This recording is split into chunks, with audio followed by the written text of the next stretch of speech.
शुक्लाम्बरधरं विष्णुं शशिवर्णं चतुर्भुजं प्रसन्नवदनं ध्यायेत् सर्वविघ्नोपशान्तये।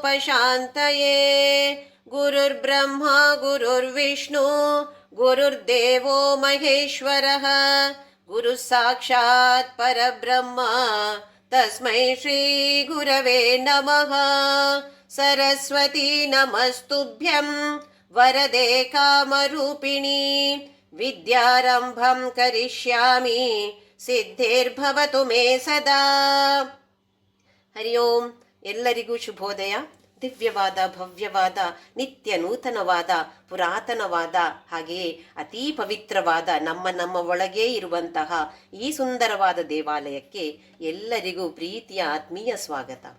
ನನ್ನ ಗುರುವಾಗಿರುವ ಕೇರಳದ ಕಾಂಜಂಗಾಡಿನ ಆನಂದಾಶ್ರಮದ ಪಪ್ಪ ಸ್ವಾಮಿ ರಾಮದಾಸ್ ಮತ್ತು ನನ್ನ ತಾಯಿ ತಂದೆಯರ ಚರಣಾರವಿಂದಗಳಲ್ಲಿ ಅನಂತ ಪ್ರಣಾಮಗಳು. ಭಗವತ್ಪಾದ ಆದಿಶಂಕರಾಚಾರ್ಯರು ರಚಿಸಿರುವಂತಹ ತುಂಬ ಸುಂದರವಾದ ಕೃತಿ ಸೌಂದರ್ಯ ಲಹರಿ. 100 ಶ್ಲೋಕಗಳಿವೆ.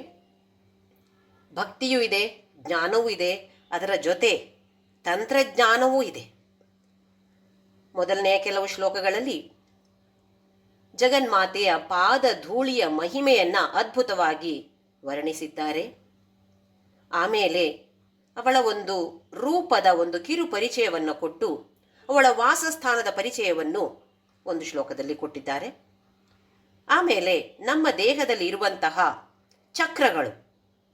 ಚಕ್ರಗಳು ಹಾಗೂ ಅದರ ಜೊತೆ ಜೋಡಿಸಿಕೊಂಡಿರುವಂತಹ ತತ್ವಗಳು ಅಥವಾ ಮಹಾಭೂತಗಳು, ಪಂಚಮಹಾಭೂತಗಳಿವೆ. ಅದರಲ್ಲಿ ಯಾವ ಚಕ್ರ ಯಾವ ಭೂತಕ್ಕೆ ಜೋಡಣೆಯಾಗಿದೆ ಇದನ್ನು ನಾವು ನೋಡಿದೆವು. ಹಾಗೆಯೇ ಕಲಾ, ಅಮ್ಮನವರ ಕಲಾ ಅಂತ ಹೇಳಿದರೆ ಬಿಂದು, ಜಗನ್ಮಾತೆ ಇರುವಂಥದ್ದು ಬಿಂದು ರೂಪದಲ್ಲಿ. ಸೃಷ್ಟಿಯಾಗುವ ಸಮಯದಲ್ಲಿ ಸ್ಪಂದನವನ್ನು ಸೃಷ್ಟಿ ಮಾಡ್ತಾಳೆ. ಆಗ ಹೊರಡುವಂಥದ್ದು ನಾದದಿಂದ ಕಲಾ. ಹಾಗೆ ಬಿಂದುವಿನಿಂದ ನಾದದಿಂದ ಕಲಾ. ಇಲ್ಲಿ ಕಲಾ ಅಂತ ಹೇಳಿದ್ರೆ ಕಿರಣಗಳು, ಬೆಳಕಿನ ಕಿರಣಗಳು. ಈ ಕಿರಣಗಳಿಂದ ಮುಂದೆ ಪಂಚಭೂತಗಳ ಸೃಷ್ಟಿಯಾಗಿ ಈ ಪಂಚಭೂತಗಳಿಂದ ಈ ಪ್ರಪಂಚ, ಈ ವಿಶ್ವ, ಹಾಗೆಯೇ ವಿಶ್ವ ಅಂತ ಹೇಳಿದ್ರೆ ಬ್ರಹ್ಮಾಂಡ, ಅದರ ಜೊತೆ ನಮ್ಮೆಲ್ಲರ ದೇಹಗಳು, ಶರೀರಗಳು ಅಂದರೆ ಪಿಂಡಾಂಡ, ಬ್ರಹ್ಮಾಂಡವು ಪಿಂಡಾಂಡವು, ಇದರ ಸೃಷ್ಟಿಯನ್ನ ಆ ಜಗನ್ಮಾತೆ ಮಾಡ್ತಾಳೆ. ಆಮೇಲೆ ಕೆಲವು ಶ್ಲೋಕಗಳಲ್ಲಿ ಸಾಧಕನಿಗೆ ಎಚ್ಚರ ಅಂತ ಹೇಳ್ತಿದ್ದಾರೆ. ಯಾಕೆ ಅಂತ ಹೇಳಿದ್ರೆ ಹಲವಾರು ಸಿದ್ಧಿಗಳು ಬರಬಹುದು. ಸಿದ್ಧಿ ಬಂದಾಗ ಸಾಧಕನಿಗೆ ಅಹಂಕಾರ ಏರತ್ತೆ. ಓಹೋ, ನನಗೆ ಎಲ್ಲ ಗೊತ್ತಿರುವಂಥದ್ದು, ನಾನೇ ಜ್ಞಾನಿ, ಅಥವಾ ನನಗೆ ಮೋಕ್ಷವೇ ಸಿಕ್ಕಿಬಿಡ್ತು ಅಂತ ಹೇಳುವ ದುರಹಂಕಾರದಿಂದ ವರ್ತಿಸಿದಾಗ ಅದು ಖಂಡಿತವಾಗಿಯೂ ಪತನ ಅಂತ ನಮಗೆ ಎಚ್ಚರಿಕೆಯನ್ನು ಕೊಡ್ತಿದ್ದಾರೆ ಆದಿಶಂಕರಾಚಾರ್ಯರು. ಕೆಲವು ಶ್ಲೋಕಗಳಲ್ಲಿ ನಾವು ನೋಡಿದೆವು. ಇನ್ನೂ ಕೆಲವು ಶ್ಲೋಕಗಳಲ್ಲಿ ಅದರ ಬಗ್ಗೆ ನಮಗೆ ಎಚ್ಚರಿಕೆಯನ್ನು ನೀಡಲಿದ್ದಾರೆ ಆದಿಶಂಕರಾಚಾರ್ಯರು. ಇನ್ನು ಕೆಲವು ಶ್ಲೋಕಗಳಲ್ಲಿ ನಾವು ನೋಡಿದ್ದೇವೆ, ಸಿದ್ಧಿಯನ್ನು ಒಂದು ಸ್ತ್ರೀಗೆ ಹೋಲಿಸ್ತಾ ಇದ್ದಾರೆ. ಒಂದು ಶ್ಲೋಕದಲ್ಲಿ ನಾವು ನೋಡಿದೆವು, ಎಂತಹ ಮುದುಕನಾದ ವ್ಯಕ್ತಿಯು, ಕಣ್ಣಿನಲ್ಲಿ ರಸವೇ ಇಲ್ಲದ ವ್ಯಕ್ತಿ, ಯಾವುದೇ ಒಂದು ಸ್ಪಂದನವೇ ಇಲ್ಲದಂತಹ ಮುದುಕ, ಅಂಥವನೂ ಕೂಡ ಆ ಜಗನ್ಮಾತೆಯನ್ನು ಆರಾಧಿಸಿದಾಗ ಅವಳ ಒಂದು ವಾರೆ ನೋಟ ಅವನ ಮೇಲೆ ಬಿದ್ದಾಗ ಏನಾಗತ್ತೆ ಅಂತ ಹೇಳಿದ್ದಾರೆ ಆದಿಶಂಕರಾಚಾರ್ಯರು. ಹಲವಾರು ಸ್ತ್ರೀಯರು ಅವನ ಹಿಂದೆ ಓಡೋಡ್ಕೊಂಡು ಬರ್ತಿದ್ದಾರೆ. ಹೀಗೆ ಕೆಲವು ವರ್ಣನೆಯನ್ನು ನೋಡಿದಾಗ ಕೆಲವೊಬ್ಬರು ಅದರ ನಿಜವಾದ ಅರ್ಥವನ್ನು ತಿಳಿಯದೆ ಮೂಗು ಮುರಿತಾರೆ. ಅಂದರೆ ಇದೇನು ಆದಿಶಂಕರಾಚಾರ್ಯರು ಬ್ರಹ್ಮಚಾರಿ, ಇದೇನು ಈಗೆಲ್ಲ ಒಂದು ಸ್ತ್ರೀಯ ದೇಹದ ಅಂಗಾಂಗಗಳ ಅವಯವಗಳ ವರ್ಣನೆಯನ್ನು ಮಾಡ್ತಿದ್ದಾರೆ ಅಂತ ಹೇಳುವ ಸಂಶಯ, ಅಥವಾ ಇನ್ನೊಂದು ರೀತಿಯಿಂದ ಹೇಳಬೇಕು ಅಂತಿದ್ರೆ, ನಾವೆಲ್ಲರೂ ಲೌಕಿಕ ದೃಷ್ಟಿಯಿಂದ ಶಾರೀರಿಕ ದೃಷ್ಟಿಯಿಂದ ಜೀವನವನ್ನ ಮಾಡ್ತಾ ಇರುವಂಥವರು. ನಾನು ಅಂದ್ರೆ ಈ ಶರೀರ ಅಂತ ಹೇಳುವ ದೃಷ್ಟಿಯಿಂದ ಜೀವಿಸ್ತಾ ಇರುವಂಥವರು. ಆದರೆ ಆದಿಶಂಕರಾಚಾರ್ಯರು ಹೀಗಿರಲಿಲ್ಲ. ಅವರಿಗೆ ಸ್ತ್ರೀಯ ದೇಹ ಅಂತ ಹೇಳಿದ್ರೆ ಅದು ಮಾತೃಭಾವವನ್ನ ಸೃಷ್ಟಿ ಮಾಡುವಂಥದ್ದು. ಹಾಗಾಗಿ ಸಾಮಾನ್ಯ ವ್ಯಕ್ತಿಗೆ ಒಂದು ಸ್ತ್ರೀಯ ದೇಹವನ್ನು ನೋಡಿದಾಗ ಕಾಮಾಸಕ್ತಿ ಅಥವಾ ಲೈಂಗಿಕಾಸಕ್ತಿ ಹೆಚ್ಚಾಗುವ ಸಾಧ್ಯತೆ ಇದೆ. ಅದೇ ವ್ಯಕ್ತಿ ಆಧ್ಯಾತ್ಮಿಕ ಕ್ಷೇತ್ರದಲ್ಲಿ ತೊಡಗಿಸಿಕೊಂಡಾಗ ವ್ಯತ್ಯಾಸ ತಿಳಿಯುತ್ತೆ. ಸ್ತ್ರೀಯ ದೇಹದ ಪ್ರತಿಯೊಂದು ಅಂಗವೂ ಕೂಡ ಮಾತೃತ್ವವನ್ನು ಸೂಚಿಸುತ್ತೆ. ಇದನ್ನ ತಿಳಿದುಕೊಂಡಂಥವರು ಆದಿಶಂಕರಾಚಾರ್ಯರು ಆ ದೃಷ್ಟಿಯಿಂದ ಇಂತಹ ಶ್ಲೋಕಗಳನ್ನ ರಚನೆ ಮಾಡಿದ್ರು. ಜಗನ್ಮಾತೆಯ ದೇಹದ ಭೌತಿಕ ದೇಹದ ವರ್ಣನೆಯ ಅಂಗಗಳ ವರ್ಣನೆಯನ್ನು ಮಾಡಿದ್ರು. ಹಾಗಾಗಿ ಯಾರು ಅದನ್ನ ತಪ್ಪಾಗಿ ತಿಳಿಬಾರ್ದು. ಅದರ ಆಳವಾದ ಅರ್ಥ ಏನಿದೆ ಇದನ್ನ ನಾವು ತಿಳಿದುಕೊಳ್ಳಬೇಕಾಗಿದೆ. ಸಿದ್ಧಿಗಳು ಓಡೋಡಿ ಬರ್ತಾವೆ, ಅದನ್ನ ಹೇಳೋದಕ್ಕೋಸ್ಕರ ಸ್ತ್ರೀಯರು ಓಡ್ಕೊಂಡು ಬರ್ತಾರೆ. ಯಾರು ಈ ಜಗನ್ಮಾತೆಯನ್ನು ಆರಾಧಿಸ್ತಾರೋ, ಯಾರ ಮೇಲೆ ಅವಳ ವಾರೆ ದೃಷ್ಟಿ ಬೀಳತ್ತೋ ಅಂಥವನ ಹಿಂದೆ ಸ್ತ್ರೀಯರು ಓಡೋಡ್ಕೊಂಡು ಬರ್ತಾರೆ ಅಂತ ಹೇಳಿದ್ರೆ ಅರ್ಥ ಸಿದ್ಧಿಗಳು, ಎಲ್ಲ ಸಿದ್ಧಿಗಳು ಲಭಿಸುತ್ತವೆ. ಆದರೆ ಸಾಧಕ ಅದರ ಮೇಲೆ ತನ್ನ ದೃಷ್ಟಿಯನ್ನ ಹಾಕಲೇಬಾರದು. ಈ ಅರ್ಥವನ್ನು ನಾವು ತಿಳಿದುಕೊಳ್ಬೇಕಾಗಿದೆ. 16ನೇ ಶ್ಲೋಕದವರೆಗೆ ನಾವು ನೋಡಿದೆವು. ಈಗ 17ನೇ ಶ್ಲೋಕದಿಂದ ನೋಡೋಣ. ಸವಿತ್ರಿಭಿರ್ವಾಚ ಶಶಿಮಣಿಶಿಲಾಭಂಗರುಚಿಭಿಃ ವಶಿನ್ಯಾದ್ಯಾಭಿಸ್ತ್ವಾಂ ಸಹಜನನಿ ಸಂಚಿಂತಯತಿ ಯಃ ಸಕರ್ತಾ ಕಾವ್ಯಾನಾಂ ಭವತಿ ಮಹತಾಂ ಭಂಗಿರುಚಿಭಿಃ ವಚೋಭಿರ್ವಾಗ್ದೇವಿ ವದನ ಕಮಲಾ ಮೋದ ಮಧುರೈಃ. ಸವಿತ್ರಿಭಿರ್ವಾಚ, ವಾಚ ಅಂತ ಹೇಳಿದ್ರೆ ನಮ್ಮ ಮಾತು. ಮಾತಿಗೆ ಮೂಲ ಯಾರು?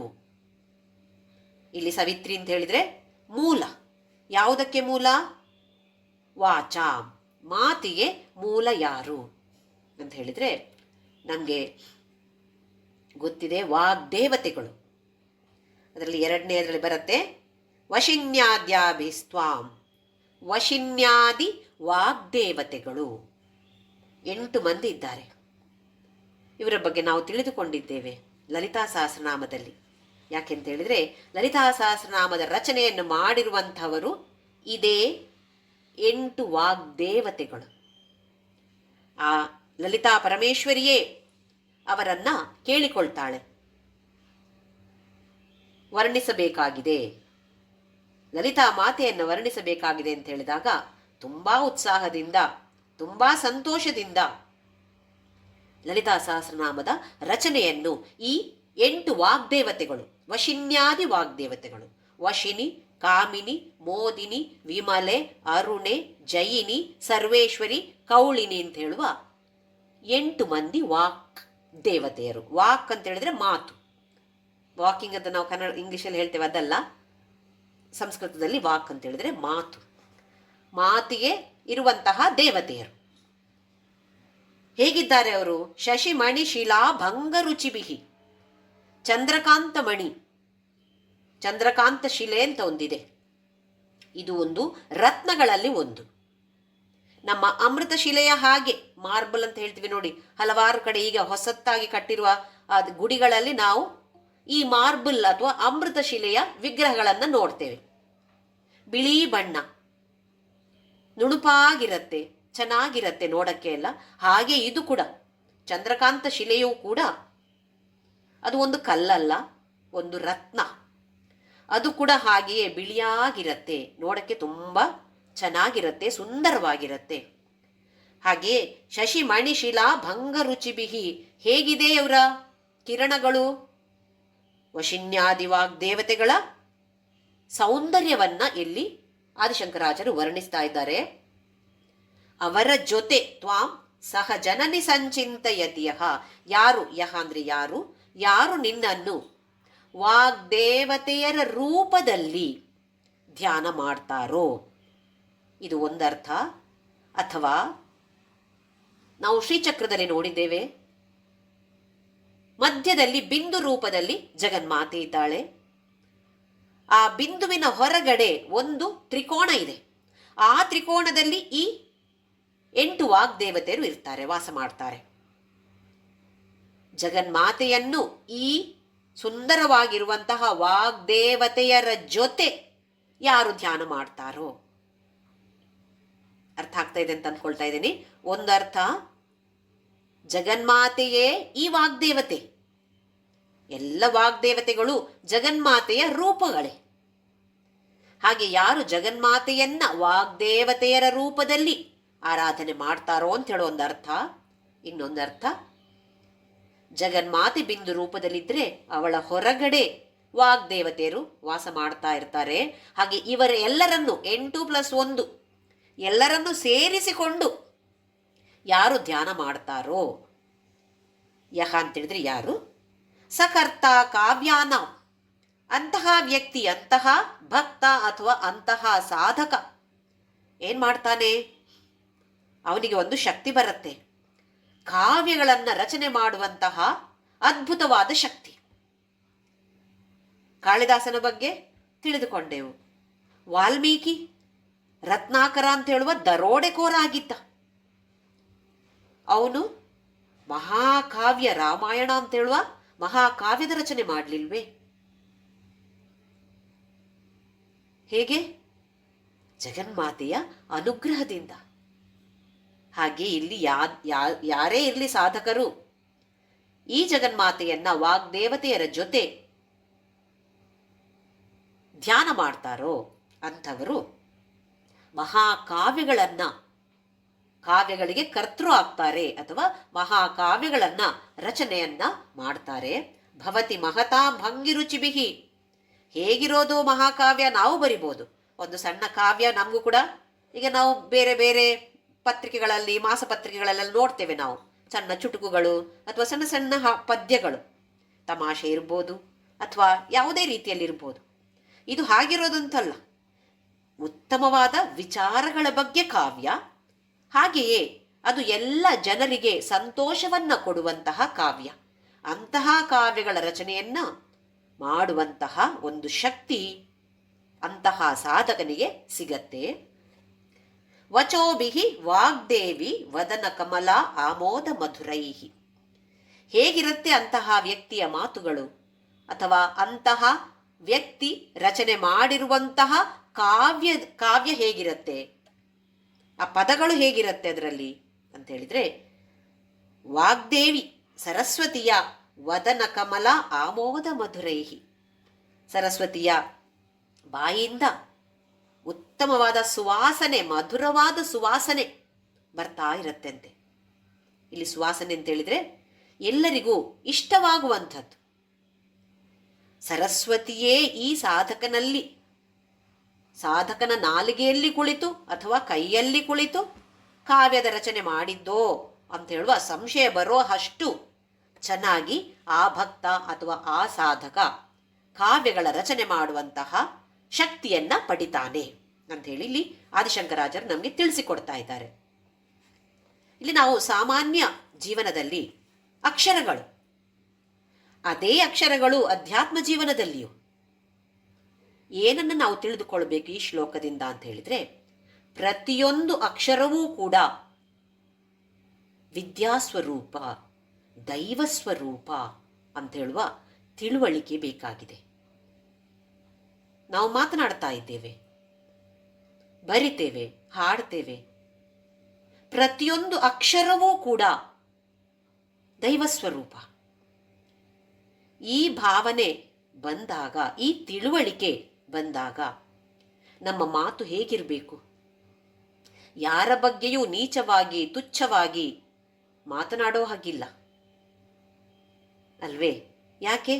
ಪ್ರತಿಯೊಂದು ಅಕ್ಷರವೂ ಕೂಡ ಅವಳೇ, ಆ ಜಗನ್ಮಾತೆಯೇ ಪ್ರತಿಯೊಂದು ಅಕ್ಷರದಲ್ಲಿ ಇರೋದು ಅಂತಾದರೆ ಬೇರೆಯವರ ಬಗ್ಗೆ ಕೆಟ್ಟದಾಗಿ ಮಾತನಾಡಬಹುದೇ? ಇದು ನಾವು ಲೌಕಿಕ ಜೀವನದಲ್ಲಿ ಅರಿತುಕೊಂಡು ಮಾತನಾಡಬೇಕಾಗಿದೆ. ಕೆಟ್ಟದ್ದನ್ನು ಮಾತನಾಡಲೇಬಾರದು. ಹಾಗೆಯೇ ಅಧ್ಯಾತ್ಮ ಜೀವನದಲ್ಲಿ ಪ್ರತಿಯೊಂದು ಅಕ್ಷರವೂ ಕೂಡ ಬೀಜಾಕ್ಷರವೇ. ಈಗ ನಾವು ಓಂ, ಐಂ, ಹ್ರೀಂ ಇದೆಲ್ಲ ಬೀಜಾಕ್ಷರ ಅಂತ ಹೇಳ್ತೀವಿ. ಅದರ ಬಗ್ಗೆ ನಮಗೆ ಹೆಚ್ಚು ವಿಚಾರ ಗೊತ್ತಿಲ್ಲ. ಆದರೆ ನಾವು ಉಪಯೋಗಿಸುವಂತಹ ಅ ಆ ಇ ಈ ಅಕ್ಷರ ವರ್ಣಮಾಲೆಯನ್ನು ನಾವು ಉಪಯೋಗಿಸ್ತೇವೆ ತಾನೆ. ಅಧ್ಯಾತ್ಮ ಕ್ಷೇತ್ರದಲ್ಲಿ ಸ್ತೋತ್ರದ ಪಠಣೆ, ಭಜನೆಯನ್ನು ಹಾಡೋದು, ಇದೆಲ್ಲವೂ ಕೂಡ ಅಕ್ಷರಗಳ ಸದುಪಯೋಗ. ಹೀಗೆ ಮಾಡಿದಾಗ ಏನಾಗುತ್ತೆ? ನಮಗೆ ಅಧ್ಯಾತ್ಮ ಕ್ಷೇತ್ರದಲ್ಲಿ ಇದನ್ನು ಹೀಗೆ ಅಳವಡಿಸಿಕೊಂಡಾಗ ನಮಗೆ ಮುಕ್ತಿಗೆ ಇದು ದಾರಿ. ಲೌಕಿಕ ಜೀವನದಲ್ಲಿ ಭುಕ್ತಿಗೆ ದಾರಿ ಅಂತ ಹೇಳಿದ್ರೆ ಎಲ್ಲ ಭೋಗಗಳನ್ನು ಅನುಭವಿಸೋದಕ್ಕೆ ಇದು ದಾರಿ ಆಗತ್ತೆ. ಹೇಗೆ ಅಂತ ಹೇಳಿದ್ರೆ, ನಾವೀಗ ಚೆನ್ನಾಗಿ ಮಧುರವಾದ ಮಾತುಗಳನ್ನು ಆಡ್ತಾ ಇದ್ರೆ ಎಷ್ಟೊಂದು ಗೆಳೆಯರು ಗೆಳತಿಯರು ನಮ್ಗೆ ಆಗ್ತಾರೆ. ಅಥವಾ ನಮ್ಮ ವರ್ತನೆ ಚೆನ್ನಾಗಿದ್ರೆ ನಮಗೆ ಅಭಿವೃದ್ಧಿ. ಅದೇ ಅಕ್ಷರಗಳನ್ನು ಸರಿಯಾಗಿ ಉಪಯೋಗಿಸದೇ ಇದ್ದಾಗ, ಮಾತುಗಳು ಮಧುರವಾಗದೇ ಇದ್ದಾಗ, ಕಟುವಾದ ಮಾತುಗಳನ್ನು ಮಾತನಾಡಿ ಬೇರೆಯವರಿಗೆ ಹಿಂಸೆಯನ್ನು ಕೊಟ್ಟಾಗ ಇದು ನಮ್ಮ ಪತನಕ್ಕೆ ದಾರಿ. ಹಾಗೆ ಅದೇ ಅಕ್ಷರಗಳು ಲೌಕಿಕ ಕ್ಷೇತ್ರದಲ್ಲಿ ಅಥವಾ ಸಾಮಾಜಿಕ ಕ್ಷೇತ್ರದಲ್ಲಿ ಭುಕ್ತಿಯನ್ನು ಕೊಡುತ್ತೆ, ನಮಗೆ ಏಳಿಗೆ, ಅಭಿವೃದ್ಧಿಯನ್ನು ಕೊಡುತ್ತೆ. ಇವೇ ಅಕ್ಷರಗಳು ಏನು ವ್ಯತ್ಯಾಸವಿಲ್ಲ. ಇವೇ ಅಕ್ಷರಗಳು ನಮ್ಮ ಅಧ್ಯಾತ್ಮ ಕ್ಷೇತ್ರದಲ್ಲಿ ನಾವು ಸರಿಯಾಗಿ ಅಳವಡಿಸಿಕೊಂಡಾಗ ಇದು ನಮಗೆ ಮುಕ್ತಿಗೆ ದಾರಿ. ಹಾಗಾದರೆ ಇದು ನಮ್ಮ ಕೈಯಲ್ಲಿದೆ. ಅಕ್ಷರಗಳನ್ನು ಸದುಪಯೋಗ ಮಾಡಬೇಕಾಗಿರುವಂಥದ್ದು ನಮ್ಮ ಕೈಯಲ್ಲಿ ಇದೆ. ಮುಂದಿನ ಶ್ಲೋಕ ನೋಡೋಣ. 18ನೇ ಶ್ಲೋಕ. ತನುಚ್ಛಾಯಾಭಿಸ್ತೆ ತರುಣತರಣಿ ಶ್ರೀಸರಣಿಭಿಃ ದಿವಂ ಸರ್ವಾಮುರ್ವೀಂ ಅರುಣಿಮನಿಮಗ್ನಾಂ ಸ್ಮರತಿ ಯಃ ಭವಂತ್ಯಸ್ಯ ತ್ರಸ್ಯ ಧ್ವನಹರಿಣಶಾಲೀನನಯನಾಃ ಸಹೋರ್ವಶ್ಯಾವಶ್ಯಾಃ ಕತಿ ಕತಿ ನ ಗೀರ್ವಾಣಗಣಿಕಾಃ. ತನು ಅಂತ ಹೇಳಿದ್ರೆ ದೇಹ. ಛಾಯಾಭಿಸ್ತೆ ತರುಣ ತರಣಿ ಶ್ರೀಸರಣಿಭಿಃ. ಹೇಗಿದೆ ಅವಳ ದೇಹದ ವರ್ಣನೆಯನ್ನು ಮಾಡ್ತಾ ಇದ್ದಾರೆ. ತರುಣ ತರಣಿ ಶ್ರೀಸರಣಿಭಿಃ. ಸೂರ್ಯೋದಯ ಆಗ್ತಾ ಇದ್ದಾಗೆ ಕಾಣುವಂತಹ ಕಿರಣಗಳು ಯಾವ ಬಣ್ಣದಲ್ಲಿವೆ? ಅರುಣ ಬಣ್ಣ, ಅಂದರೆ ಕೆಂಬಣ್ಣ, ಒಂಥರ ಕೇಸರಿ ಬಣ್ಣ. ಎಷ್ಟು ಅದ್ಭುತವಾಗಿರುತ್ತೆ ಅದು ನೋಡೋದಕ್ಕೆ. ಅದಕ್ಕೋಸ್ಕರ ಸೂರ್ಯೋದಯದ ಮೊದಲೇ ಎಲ್ಲರೂ ಏಳಬೇಕಾಗಿದೆ. ಅದನ್ನು ಒಂದು ಸಲ ನೋಡಿದಾಗ, ಬೆಳಿಗ್ಗೆ ಎದ್ದು ಸೂರ್ಯೋದಯ ಆಗ್ತಾ ಇದ್ದಾಗೆ ಕೆಂಬಣ್ಣ ಎಷ್ಟು ಚೆನ್ನಾಗಿದೆ. ಅದರಲ್ಲಿ ಜಗನ್ಮಾತೆ ಒಂದು ನಮಗೆ ನೆನಪಾಗಬೇಕು. ಓಹೋ, ಜಗನ್ಮಾತೆ ಒಂದು ಗ್ರ್ಯಾಂಡ್ ಎಂಟ್ರಿ ಕೊಟ್ಲು. ನಾವು ಸಿನಿಮಾದಲ್ಲಿ ನೋಡೋದಿಲ್ವೇ? ಹೀರೋ ಬರುವಾಗ ಹೇಗೆ ಕೊಡ್ತಾರೆ, ತೋರಿಸ್ತಾರೆ, ಸ್ವಲ್ಪವಾಗಿ ತೋರಿಸ್ತಾರೆ, ಎಲ್ಲ ಶಿಳ್ಳೆ ಹೊಡಿತಾ ಇರ್ತಾರೆ ಅಷ್ಟೊತ್ತಿಗೆ. ನಾವು ಇಲ್ಲಿ ಅವಳನ್ನು ನೋಡಬೇಕು ತಾನೆ. ಆ ರೂಪವಾದ ವರ್ಣನೆಯನ್ನು ಮಾಡ್ತಾರೆ. ಹಾಗೆಯೇ ಅವಳ ವಿಶ್ವರೂಪ, ವಿಶ್ವದಲ್ಲಿ ಅವಳನ್ನು ಕಾಣುವಂಥದ್ದು. ಹಾಗೆ ತರುಣ ತರಣಿ ಶ್ರೀಸರಣಿ ಬಿಹಿ ಏನಾಗತ್ತೆ ಈ ಕೆಂಬಣ್ಣ? ದಿವಂ ಸರ್ವಾಂ ಉರ್ವೀಂ. ಇಲ್ಲಿ ದಿವಂ ಅಂತ ಹೇಳಿದ್ರೆ ಆಕಾಶ, ಉರ್ವಿ ಅಂತ ಹೇಳಿದ್ರೆ ಭೂಮಿ. ಇಡೀ ಆಕಾಶ, ಇಡೀ ಭೂಮಿ ಏನಾಗತ್ತೆ? ಅರುಣಿಮ ನಿಮಗ್ನಾಂ. ಎಲ್ಲ ಆಕಾಶ ಭೂಮಿ ಎಲ್ಲವೂ ಕೂಡ ಆ ಕೆಂಬಣ್ಣದಲ್ಲಿ, ಕೇಸರಿ ಬಣ್ಣ ಅಥವಾ ಅರುಣ ವರ್ಣದಲ್ಲಿ ಮುಳುಗಿ ಹೋಗತ್ತೆ. ಎಷ್ಟು ಅದ್ಭುತವಾದ ವರ್ಣನೆ ನೋಡಿ. ಇದರ ನಾವು ಊಹಿಸ್ಬೇಕಲ್ಲಿ, ಅಥವಾ ಬೆಳಿಗ್ಗೆ ನೋಡಿದ್ರೂ ಆಗ್ಬೋದು. ಬೆಳಿಗ್ಗೆ ನೋಡಿದಾಗ ಇದು ನೆನಪಾಗಬೇಕು. ಅವಳ ದೇಹ ಹೇಗಿದೆ ಅಂತ ಹೇಳಿದ್ರೆ, ಈ ಸೂರ್ಯೋದಯದ ಕಿರಣಗಳು ಯಾವ ಬಣ್ಣದಲ್ಲಿದೆ? ಅರುಣ ಬಣ್ಣ. ಹಾಗೆ ಅವಳ ದೇಹವು ಕೂಡ ಹಾಗೇ ಇದೆ, ಆ ಬಣ್ಣದಲ್ಲಿದೆ. ಈ ಸೂರ್ಯನ ಕಿರಣಗಳು, ಸೂರ್ಯ ಅಂದ್ರೆ ಯಾರು? ಜಗನ್ಮಾತೆಯೇ ಸೃಷ್ಟಿ ಮಾಡಿರುವಂಥದ್ದು ನಮಗೋಸ್ಕರ. ನೋಡಿ, ಸೂರ್ಯನ ಪ್ರಕಾಶ ನಮಗೆ ಇಲ್ಲದೇ ಇದ್ರೆ ಎಷ್ಟೊಂದು ರೋಗಗಳು. ಡಾಕ್ಟರ್ ಹತ್ರ ಹೋದ್ರೆ ಬ್ಲಡ್ ಟೆಸ್ಟ್ ಮಾಡಿ ಅಂತ ಹೇಳ್ತಾರೆ, ಓ ನಿಮ್ಗೇನು ವಿಟಮಿನ್ ಡಿ ಕಡಿಮೆ ಆಗಿದೆ. ಏನದು? ಸೂರ್ಯನ ಕಿರಣಗಳಲ್ಲಿರುವಂತಹ ವಿಟಮಿನ್ ಡಿ ನಮ್ಮ ದೇಹಕ್ಕೆ ಬೇಕಾದ ಪೌಷ್ಟಿಕಾಂಶಗಳನ್ನು ಕೊಡುವಂಥವನು ಸೂರ್ಯ ಭಗವಾನ್. ಅವನ ಕಿರಣಗಳಿಂದ ನಮಗೆ ಈ ಥರದ ಪೌಷ್ಟಿಕಾಂಶಗಳು ಸಿಗತ್ತೆ. ಅದೇ ಮಧ್ಯಾಹ್ನ ಆಗೋಷ್ಟೊತ್ತಿಗೆ ಬಂತು ನೋಡಿ ಬೇಸಿಗೆ ಕಾಲ, ಹೇಗಿರತ್ತೆ. ಆದರೆ ಇದು ಬೆಳಗ್ಗಿನ ತರುಣ ತರಣಿ ಅಂದರೆ ಬಾಲಸೂರ್ಯ ಅಂತ ಹೇಳೋದಿಲ್ವಾ? ಉದ್ಯದ್ಭಾನು ಸಹಸ್ರಾಭ ಚತುರ್ಬಾಹು ಸಮನ್ವಿತ ಅಂತ ನಾವು ಲಲಿತಾ ಸಹಸ್ರನಾಮದಲ್ಲಿ ಹೇಳ್ತೇವೆ. ಹಾಗೆ ನಿಜಾರುಣ ಪ್ರಭಾಪೂರ ಮಜ್ಜದ್ ಬ್ರಹ್ಮಾಂಡ ಮಂಡಲ. ಇಡೀ ಬ್ರಹ್ಮಾಂಡವೇ ಮುಳುಗಿ ಹೋಗತ್ತೆ. ಯಾವುದರಲ್ಲಿ? ಅರುಣ ಬಣ್ಣದಲ್ಲಿ. ಆಮೇಲೆ ಭವನ್ ಹೀಗೆ ಯಾರು ಸ್ಮರತೀಯ, ನೋಡೋದು ಬೇರೆ, ಯಾರು ಹೀಗೆ ನಿನ್ನನ್ನು ಧ್ಯಾನ ಮಾಡ್ತಾರೋ. ಹೇಗೆ? ಅರುಣ ಬಣ್ಣ, ಅರುಣ ಬಣ್ಣದ ದೇಹ, ಆ ಕಿರಣಗಳಲ್ಲಿ ಇಡೀ ಆಕಾಶ ಮತ್ತೆ ಭೂಮಿ ಮುಳುಗಿ ಹೋಗಿರುವ ಹಾಗೆ ಯಾರು ನಿನ್ನನ್ನು ಧ್ಯಾನ ಮಾಡ್ತಾರೋ ಏನಾಗತ್ತೆ? ಭವಂತ್ಯಸ್ಯ ತ್ರಸ್ಯ ಧ್ವನ ಹರಿಣ ಶಾಲೀನ ನಯನಾಹ ಸಹೋರ್ವಶ್ಯಾವಶ್ಯ ಸಹ ಊರ್ವಶಿ. ನಮಗೆಲ್ರಿಗೂ ಗೊತ್ತಿದೆ ಊರ್ವಶಿ ಅಂದ್ರೆ ಯಾರು? ಅಪ್ಸರೆ, ದೇವಲೋಕದ ಸ್ವರ್ಗಲೋಕದ ಅಪ್ಸರೆ ಊರ್ವಶಿ. ಊರ್ವಶಿ ಮಾತ್ರ ಅಲ್ಲ, ಕತಿ ಕತಿನ ಗೀರ್ವಾಣ ಗಣಿಕಾಹ, ಒಂದ ಎರಡ ಎಷ್ಟೊಂದು ದೇವತಾ ಸ್ತ್ರೀಯರು ಕೂಡ ಧ್ವನ ಹರಿಣ ಶಾಲೀನ ನಯನಾಹ. ಹರಿಣ ಅಂತ ಹೇಳಿದ್ರೆ ಜಿಂಕೆ. ಜಿಂಕೆ ಭಯದಿಂದ ಕಣ್ಣು ಆ ಕಡೆ ಈ ಕಡೆ ಮಾಡ್ತಾ ಇರತ್ತೆ. ಹಾಗೆಯೇ ಈ ಎಲ್ಲ ದೇವತಾ ಕನ್ಯೆಯರು ಕೂಡ ಅಂತಹ ಸಾಧಕನ ಹಿಂದೆ ಮತ್ತೆ ಬರ್ತಾರೆ. ಇದು ಕೂಡ ಗಮನಿಸಬೇಕು. ಸಿದ್ಧಿಯ ಬಗ್ಗೆ ಎಚ್ಚರಿಕೆಯನ್ನು ಭಗವತ್ಪಾದವನ್ನು ನಮಗೆ ಕೊಡ್ತಾ ಇದ್ದಾರೆ.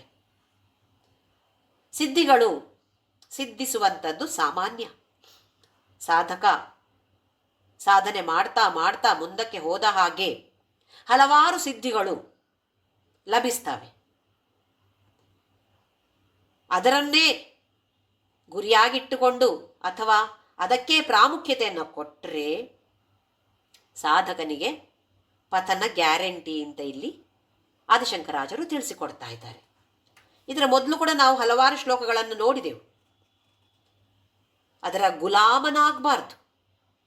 ಅಂತಹ ಸಿದ್ಧಿಗಳು ಬಂದರೆ ಬರಲಿ, ಅದನ್ನು ಜನಹಿತಕ್ಕಾಗಿ, ಸಮಾಜದ ಹಿತಕ್ಕಾಗಿ, ರಾಷ್ಟ್ರದ ಹಿತಕ್ಕಾಗಿ ಉಪಯೋಗಿಸಿಕೊಳ್ಳಬೇಕು ಅಷ್ಟೇ ಹೊರತು ಸ್ವಾರ್ಥಕ್ಕಾಗಿ ಅಲ್ಲ. ಓ ನನಗೆ ಹೆಸರು ಬರಲಿ, ನನಗೆ ಪ್ರಸಿದ್ಧಿ ಸಿಗತ್ತೆ, ಹೀಗೆ ಮಾಡಿದರೆ, ಅದಕ್ಕೋಸ್ಕರ ಮಾಡಿದರೆ ಖಂಡಿತವಾಗಿಯೂ ಇದು ಪತನವೇ. ಆಮೇಲೆ ಇನ್ನೊಂದು ಶಕ್ತಿಯ ಬಗ್ಗೆ ಇಲ್ಲಿ ತಿಳಿಸ್ಕೊಡ್ತಾ ಇದ್ದಾರೆ. ಹೇಗೆ ಈ ಎಲ್ಲ ಗ್ರಹಗಳು ನಮ್ಮ ಸೋಲಾರ್ ಸಿಸ್ಟಮನ್ನು ನೋಡಿದರೆ, ಸೂರ್ಯಮಂಡಲವನ್ನು ಗಮನಿಸಿದರೆ ಎಲ್ಲ ಗ್ರಹಗಳು ಇವೆ, ಸೂರ್ಯನ ಸುತ್ತು ತಿರುಗ್ತಾ ಇವೆ. ಅದು ಹೇಗೆ ಕೆಳಗೆ ಬೀಳದೇ ಇದೆ ಅಲ್ವೇ? ನಾವೀಗ ಗ್ರಾವಿಟೇಷನಲ್ ಫೋರ್ಸ್ ಅಂತ ಹೇಳ್ತೀವಿ, ಗುರುತ್ವಾಕರ್ಷಣ ಶಕ್ತಿ, ಬೇರೆ ಬೇರೆ ಶಕ್ತಿಗಳು ಇರುತ್ತೆ. ಎಲ್ಲವೂ ಕೂಡ ಬಂದಿರುವಂಥದ್ದು ಈ ಜಗನ್ಮಾತೆಯಿಂದಲೇ, ಅವಳಿಂದ ತಾನೇ ಸೃಷ್ಟಿಯಾಗಿರುವಂಥದ್ದು. ಎಲ್ಲ ನಿಯಮಗಳೂ ಕೂಡ ಅವಳಿಂದಲೇ ಸೃಷ್ಟಿಯಾಗಿರುವಂಥದ್ದು. ನಮಗೆ ಗೊತ್ತಿರೋದು ಆಮೇಲೆ ಬಂದಿರ್ಬೋದು, ಅದು ನ್ಯೂಟನ್ನೋ ಐನ್ಸ್ಟೈನೋ ಇದೆಲ್ಲ ಇರ್ಬೋದು, ವಿಜ್ಞಾನಿಗಳು ಕಂಡು ಹಿಡಿದಿರ್ಬೋದು. ಆದರೆ ಅವರು ಕಂಡುಹಿಡಿಯುವ ಮೊದಲು ಕೂಡ ಆ ನಿಯಮಗಳು ಹಾಗೇ ಇತ್ತು. ನಮಗೆ ಗೊತ್ತಾದದ್ದು ಆಮೇಲೆ ಅಷ್ಟೇ. ಎಲ್ಲ ಸಿದ್ಧಿಗಳಿಗೂ ಕೂಡ, ಬರುವಂತಹ ಎಲ್ಲ ಸಿದ್ಧಿಗಳಿಗೂ ಕೂಡ ಪ್ರಾಮುಖ್ಯತೆಯನ್ನು ಕೊಡಬಾರ್ದು, ಅದರ ಗುಲಾಮರಾಗಬಾರ್ದು. ಅದಕ್ಕೆ ದೇವಕನ್ಯೆಯರು, ಊರ್ವಶಿ, ಯಾಕೆ ಒಂದು ಮೊದಲಿನ ಇದರಲ್ಲಿ ಸಾಮಾನ್ಯ ಸ್ತ್ರೀಯರ ಬಗ್ಗೆ ಹೇಳಿದರು, ಇಲ್ಲಿ ಏನು ಹೇಳ್ತಿದ್ದಾರೆ? ಊರ್ವಶಿ, ಹಾಗೆ ಕತಿ ಕತಿನ ಗೀರ್ವಾಣ ಗಣಿಕ ಅಂತ ಹೇಳಿದರೆ ಸ್ವರ್ಗದಲ್ಲಿರುವಂತಹ ದೇವಕನ್ಯೆಯರು.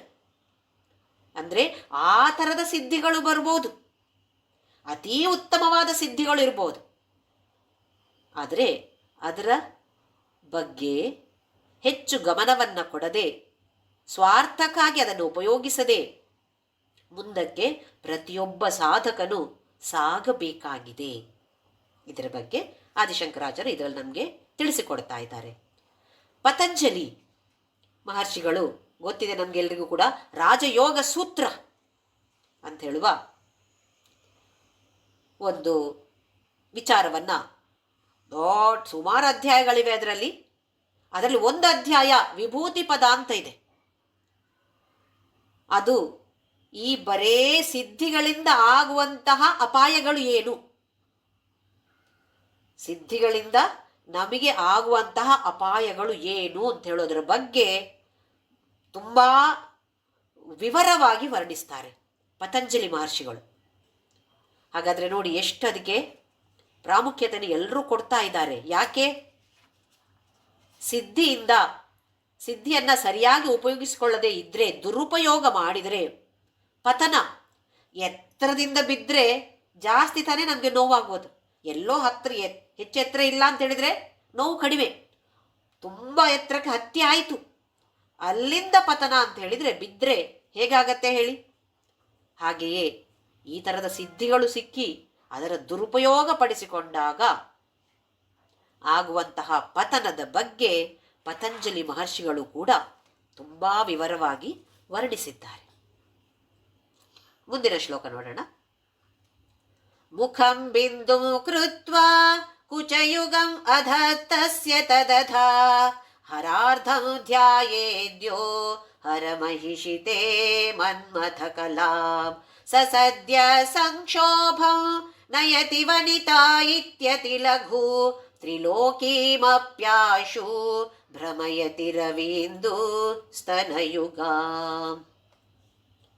ಮುಖಂ ಬಿಂದುಂ ಕೃತ್ವಾ, ಮುಖವನ್ನೇ, ಜಗನ್ಮಾತೆಯ ಮುಖವನ್ನೇ ಕೇಂದ್ರವಾಗಿ, ಕೇಂದ್ರ ಬಿಂದುವಾಗಿ ಇಟ್ಟುಕೊಂಡು, ಜಗನ್ಮಾತೆಯ ಸುಂದರವಾದ ಮುಖ ಇದನ್ನೇ ಕೇಂದ್ರ ಬಿಂದುವಾಗಿ ಇಟ್ಟುಕೊಂಡು, ಕುಚಯುಗಂ ಅಧಃ ತಸ್ಯ ಅಧತಃ, ಅದರ ಕೆಳಗಡೆ ಇರುವಂತಹ ಸ್ತನಗಳು, ಅದರ ಕೆಳಗಡೆ ಇರುವಂತಹ ಹರಾರ್ಧ, ಅರ್ಧ ಹರ ಅಂದರೆ ಶಿವ, ಧ್ಯಾಯೇದ್ಯೋ ಹರ ಮಹಿಷಿತೆ ಮನ್ಮಥ ಕಲಾಂ, ಯಾರು ನಿನ್ನನ್ನು ಹೀಗೆ ಧ್ಯಾನ ಮಾಡ್ತಾರೋ, ಹೇಗೆ ಮುಖವೇ ಕೇಂದ್ರ ಬಿಂದುವಾಗಿ, ಅದರ ಕೆಳಗಡೆ ಇರುವಂತಹ ಸ್ತನಗಳು, ಅದರ ಕೆಳಗಡೆ ಇರುವಂತಹ ಭಾಗವನ್ನು ಹರ, ಅರ್ಧ ಶಿವನೇ ತಾನೇ, ಅರ್ಧನಾರೀಶ್ವರ ತತ್ವ ನಮಗೆ ಗೊತ್ತಿದೆ, ಅರ್ಧ ಶಿವನೇ. ಹಾಗೆ ಯಾರು ಹೀಗೆ ಧ್ಯಾನ ಮಾಡ್ತಾರೋ ನಿನ್ನ ಮನ್ಮಥ ಕಲಾ. ಇದರ ಮೊದಲು ಈಗ ಕುಚಯುಗಂ ಅಂತ ಹೇಳ್ತಾರೆ, ಇದರ ಬಗ್ಗೆ ಒಂದು ಸ್ವಲ್ಪ ನೋಡೋಣ. ಸ್ತನಗಳು, ಎರಡು ಸ್ತನಗಳು, ಜಗನ್ಮಾತೆಯ ಎರಡು ಸ್ತನಗಳ ಬಗ್ಗೆ ಇಲ್ಲಿ ಹೇಳುತ್ತಿದ್ದಾರೆ. ಮತ್ತೆ ನಮಗೆ ಸಂಶಯ ಬರುತ್ತೆ, ನನಗೆ ಬಂದಿತ್ತು. ಯಾಕೆಂದರೆ ಇದರ ಮೇಲೆ ಮೇಲೆ ನಾವು ಅರ್ಥವನ್ನು ತಿಳಿದುಕೊಂಡಾಗ ಅದೇನು ಈ ಥರ ಸ್ತ್ರೀಯ ದೇಹದ ಬಗ್ಗೆ, ಅದು ಸ್ತನಗಳ ಬಗ್ಗೆ ಎಲ್ಲ ಆದಿಶಂಕರಾಚಾರ್ಯರು ಬರಿತಾ ಇದ್ದಾರೆ. ಯಾಕೆ ಈ ಥರ ರಚನೆ ಮಾಡಿದ್ರು ಅಂತ ಹೇಳುವ ಸಂಶಯ ನನ್ನನ್ನೂ ಕಾಡಿತ್ತು. ಹಲವಾರು ಶ್ಲೋಕಗಳಲ್ಲಿ ನಾವು ನೋಡ್ತೇವೆ. ಸಾಮಾನ್ಯ ವ್ಯಕ್ತಿಗೆ ಈ ಥರದ ಅರ್ಥವನ್ನು ಓದಿದಾಗ ಊಹನೆ ಹೇಗಿರುತ್ತೆ?